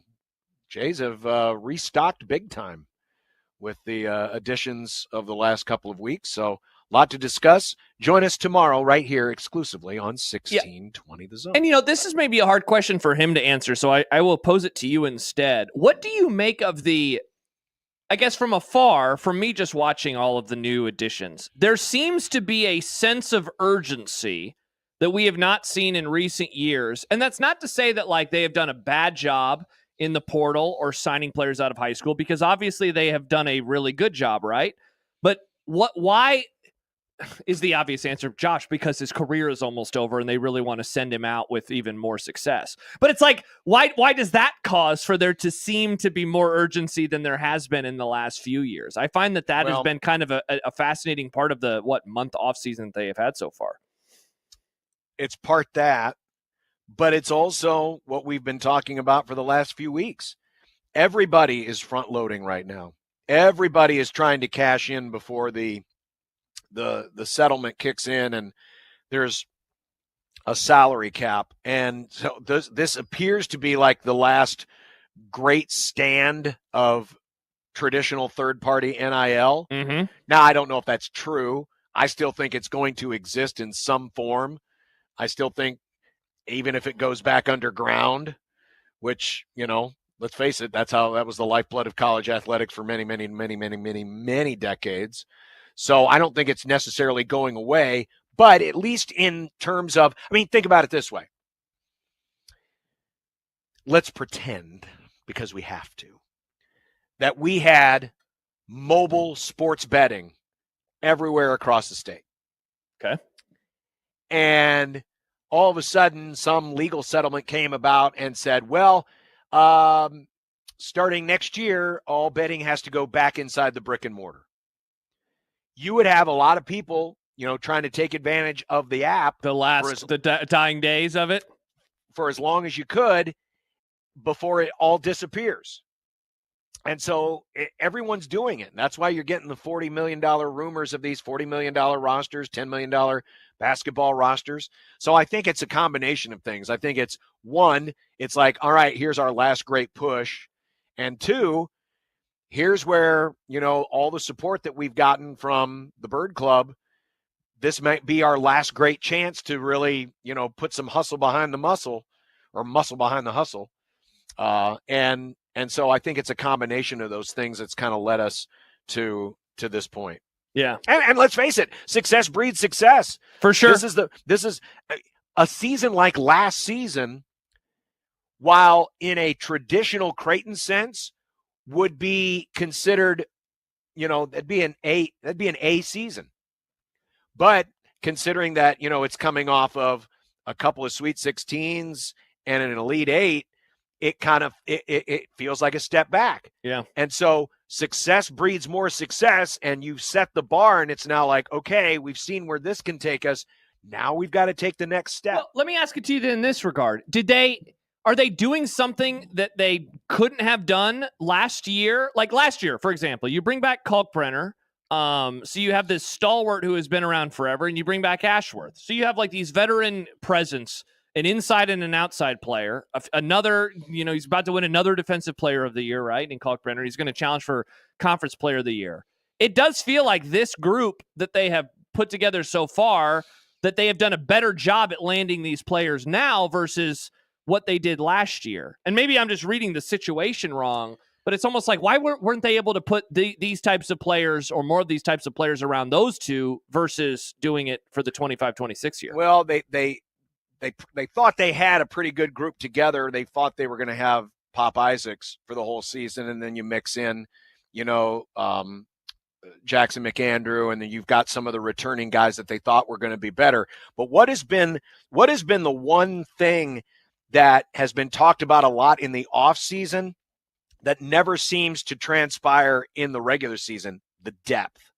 100%. Every year we do this. It seems like every year it's like, oh man, this team's going to be deep. They're going to have more depth than ever before. And now, a couple years ago, it just never came about. Last year, it was more affected by injury.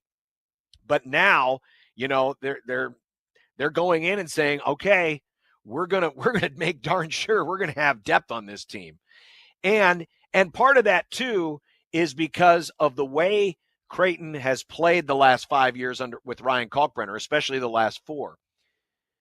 They didn't need as much depth as long as Kalkbrenner was able to hold up his own. I mean, the magic of Ryan Kalkbrenner was you were able to create an entire defensive system that rotated around him. Your guards were always chasing, and your guards were always going to have to be good defenders. But at the end of the day, they always knew they had that security blanket starting at about 12 feet and in, known as Ryan Kalkbrenner. Now, the way that Creighton will probably have to defend, and certainly it's something we can talk about with Mac tomorrow, because Owen Freeman is not going to be Ryan Kalkbrenner. Now you're going to have a lot more hard hedging. You're going to have a lot more guys jumping out, disrupting offensive flow. Basically the stuff that teams have been doing to Creighton the last couple of years, where they jump out, they get on the ball, they force the action up the floor towards the center court line and just disrupt the timing. Jays are going to have to be a lot more like that, which is what they were when they had Christian Bishop, when they had Martine Krompel. They did a lot more hedging. Well, what that's going to create is your guards and your center positions have to be more active. And so, Ryan Kalkbrenner was not going to be able to average 36 minutes a game if he was hard hedging the whole game, like the players before him.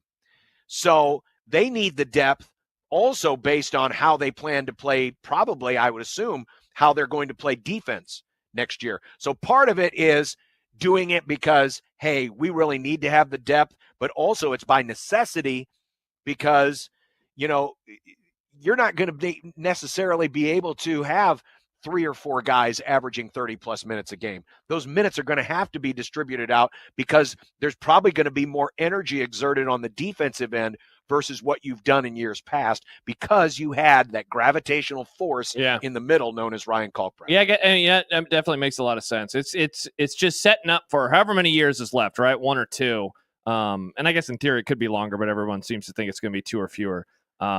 It's good. It just sets up for a really fascinating run because it does seem like all the chips are being pushed in and that, they're going to try to send Mac out. And it's not like he's not along for the ride. Like he's going to have a massive part in that role too.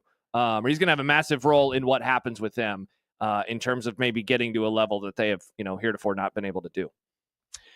Coming up next, it's time for some content. And we did get a question about the NBA first-round playoff blowout tracker. It's still alive. We'll update that.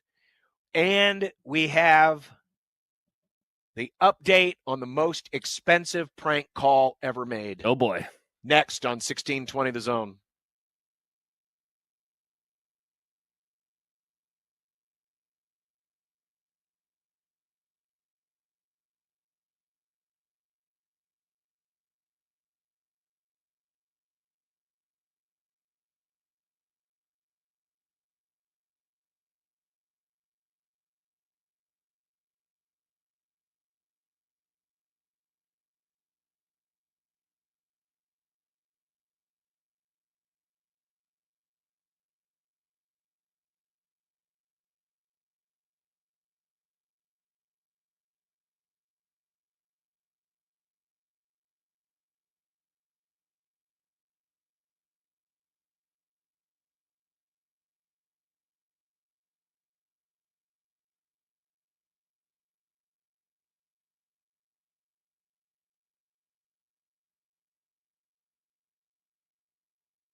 Look, I made you some unsportsmanlike content.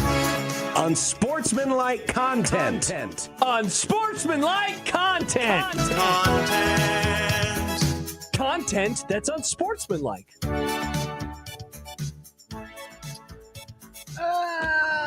Chris had one other bone that's probably best to break, your toe. Oh, my gosh. Why? Well, because you don't even have to get them reset. You just live with it. I had a friend who broke a toe, and he was miserable. Though, I mean, he was not as miserable as you are. So, okay. Oh, thanks. Yeah. Oh. Yeah. If there's one good thing that came from all of this, now this gives me even more of an excuse to be an ass. Oh, don't worry, John. We've been expecting it. Speaking of asses. Right, Joey, speaking of asses. Got him, Joey. Here's Joey, who, by the way, if you didn't see it, if you don't follow him, his mock schedule is up. His prediction for what the NFL television schedule will be. Yes, there is somebody on this earth who wants to actually try to predict all, 280 some odd 272. games. He has done it. If you follow Joey on Twitter, and we'll retweet, I'll go find it right now. You can go look at his mock schedule. It always looks good. It always looks very plausible, especially when he puts the Dallas Cowboys in the noon window in week 1. That is my favorite. That's not going to happen this time. Because Joey is smart. I learned my lesson. He very much did learn his lesson. And it's one person predicting the schedule instead of 6 people, which is the NFL's doing. Well, anyway, let's go to the questions. It's been a week since we've done it, so now it's time to check with the NBA's first round playoff blowout tracker. Yeah, what is this, John? This was something you were doing last week? Yep, it's the playoff blowout tracker. It's keeping track of how big of a blowout we get in the first round. And through last night, we are now averaging average margin of victory is now just a smidge under 13. So we're getting closer, even though the Cavs and the Heat, the last 2 games went a combined 92 points. Wow. In terms of blowouts by Cleveland. The average has continued to drop. We're not quite to last year's level yet of 13 points per game, but it is creeping closer. So we really need Knicks Pistons to go 7 because, Yes. I mean, look at those margins. Yes. Yeah, those are all 11, close. 6, 2, 1, 3. Great series. Everyone else has had at least one blowout. We know the Lakers, as fake as they are, they're going to probably right. choke tonight, probably lose by 30, so that's going to blow Depends the on average who's out. reffing. Depends Nice. who's reffing. In all seriousness, and I don't want to say make an excuse, but wow, you remove the game 1 of Thunder's Grizz and then game 4 of Cavs Heat, and at least it's been a little bit better. John, my hot take yesterday in Hot Take Market was that this is setting up for the best round 2 of all time because it seems like we're going to have a lot of even matchups, but wow, are we going to have to get through some slop to get there? Well, it's going to be the best round 2 of all time because the fakers won't be in it. Am I right, Joey? Man, I'm sure that can happen. But I said yesterday, don't count them out because you never know. Adam Silver may be on John, the phone with someone. You never know about Adam Silver, John. That's and true. that they're just a good team, Joey and John, that they're a good team. Whatever. A very good team. Let's just Listen, stop. my arm might be broken, but I can still wink. Don't hurt yourself.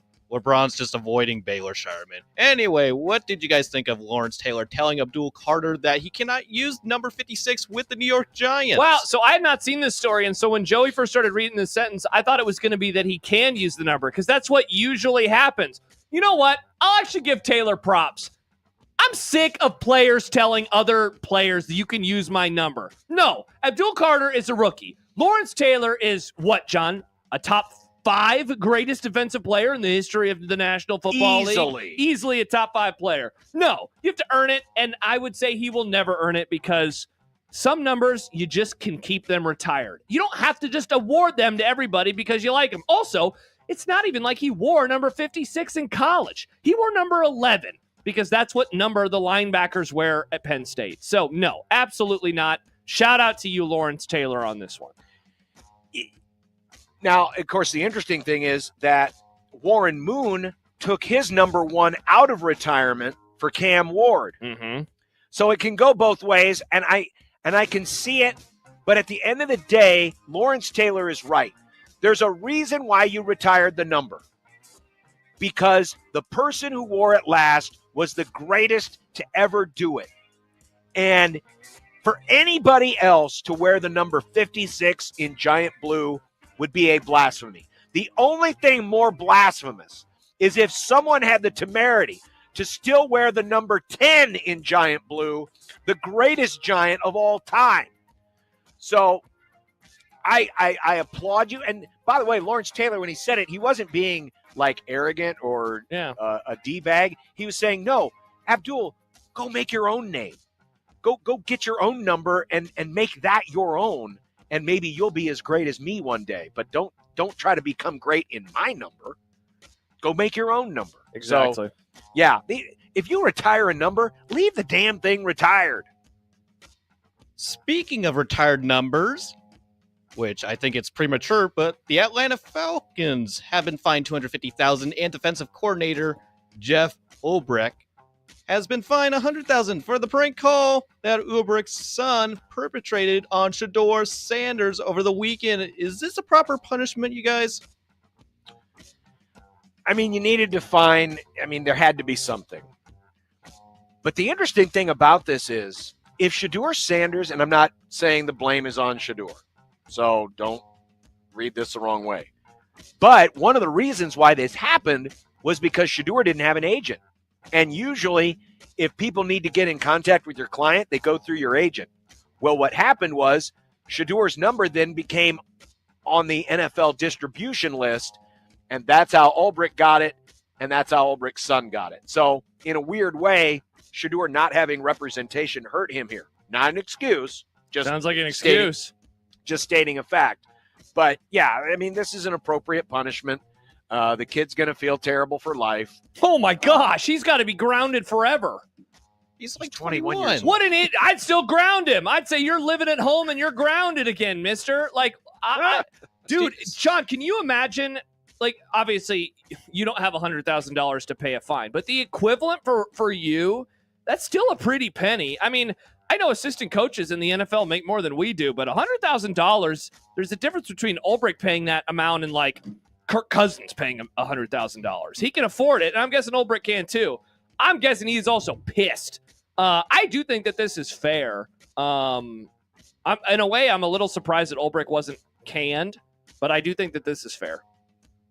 I thought it was going to be a small fine and a suspension of 1 game, but moving on. Speaking of Carter and that prank call, Abdul Carter also received a prank call during the NFL draft. Is this a thing that's going to happen all the time now? I think so. I mean, I'm guessing, John, after how public all of these prank calls have become over the last week, that they are going to do whatever they can next year to make sure this doesn't happen. There will probably be many meetings that assistant coaches have to go to now, so congrats on those. In terms of keeping this stuff under lock and key, maybe it's going to be a lot more password protected, but I have to imagine that this is still going to be a thing moving forward. Yeah, people are going to now, it's just like when someone makes a mistake and we all have to go through the training course, they're going to have to be extra careful now because this became a big deal and it was not fair to any of the athletes who received these calls. It's crazy that this hasn't happened before. Have we just gotten that much more insensitive as a society that now this is the thing to do? Is to prank call somebody and pretend like they were being drafted. I'm really surprised this didn't happen earlier. And the fact that the kid recorded himself doing it. So dumb. Are you kidding? Kids are dumb. Well, John, you have been gone for a long time and you missed all the fun and excitement of Shedeur Sanders not getting drafted until Saturday. I'm sure you have thoughts.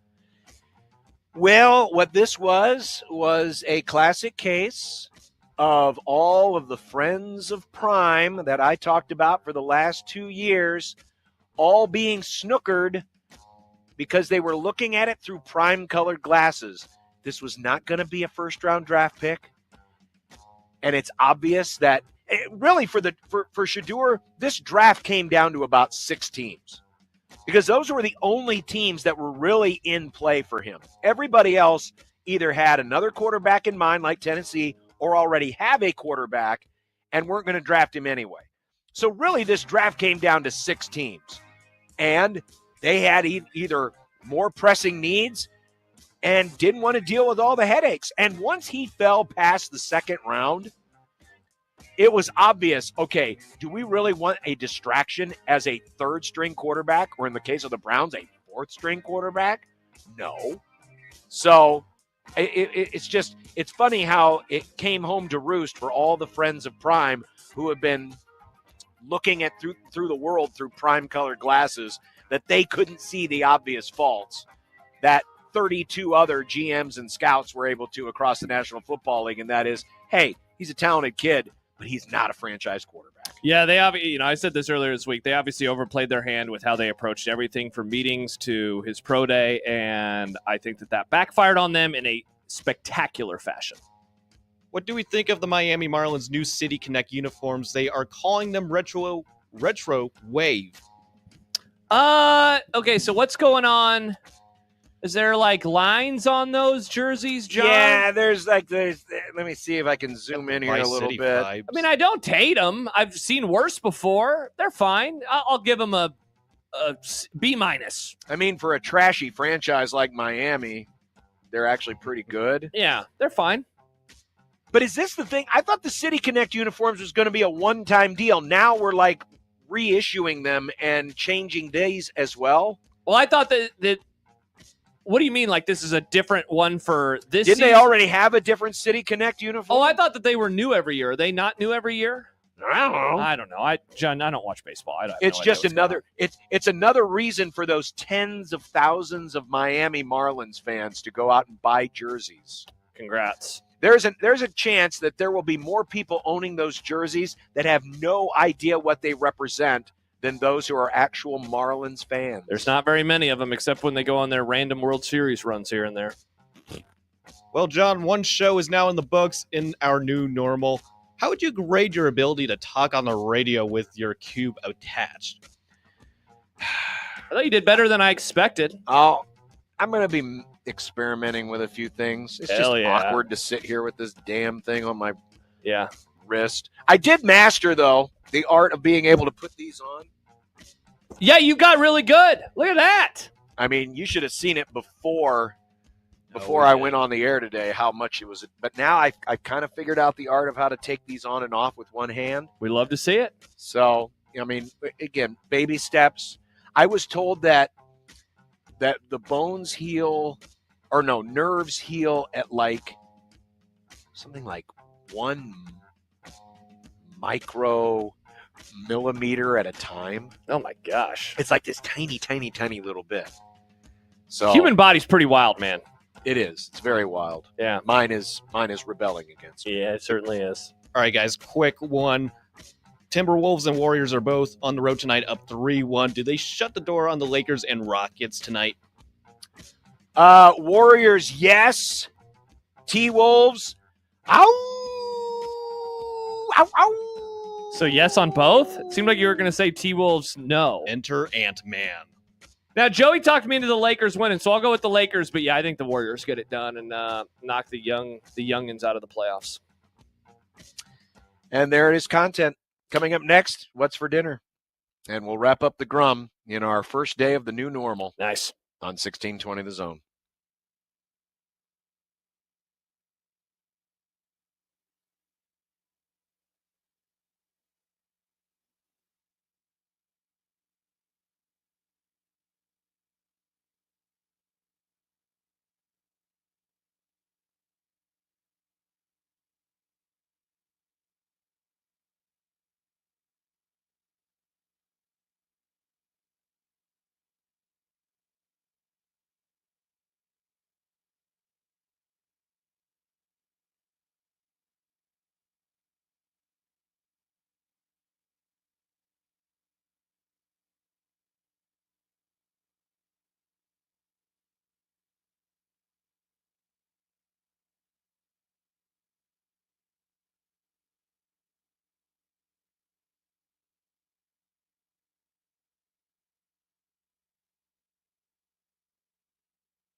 When you knock us down, we're going to get up. And on the way up, we're going to bite a kneecap off. Crust is good on your pizza, not your ass. I will eat your ass first. He's tough as a Woolworth steak. And then it's going to take 2 more shots to knock us down. All right. And on the way up, we're going to take your other kneecap. I'm ready to hang them up, gut them, and skin them, and chop them up. You know what? I'm ready. My daughters aren't starving to death. I'll eat my neighbors. And we're going to get up, and then it's going to take 3 shots to get us down. And when we do, we're going to take another hunk out of you. Cliff, what are you going to take away as your best memory from playing basketball at Boston College? Probably just, like, going out to eat. There have been many weird things created with your silly little Canva, but this one's for John. Meme replacing the Super Bowl trophy with my injured wrist, with Pat Bolin saying the famous words that he said after the Broncos won their first Super Bowl is probably one of your best works ever.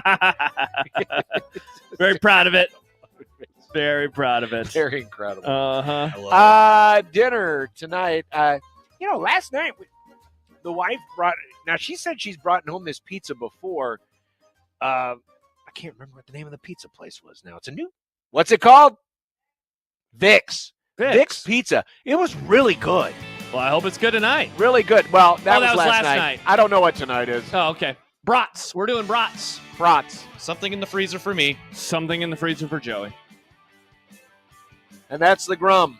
Look at that. We did it again. You're back, and tomorrow Nick's here, and you'll be here without a doctor appointment. That's true. The crossover. Wow, that was the crossover. Yeah. All of it.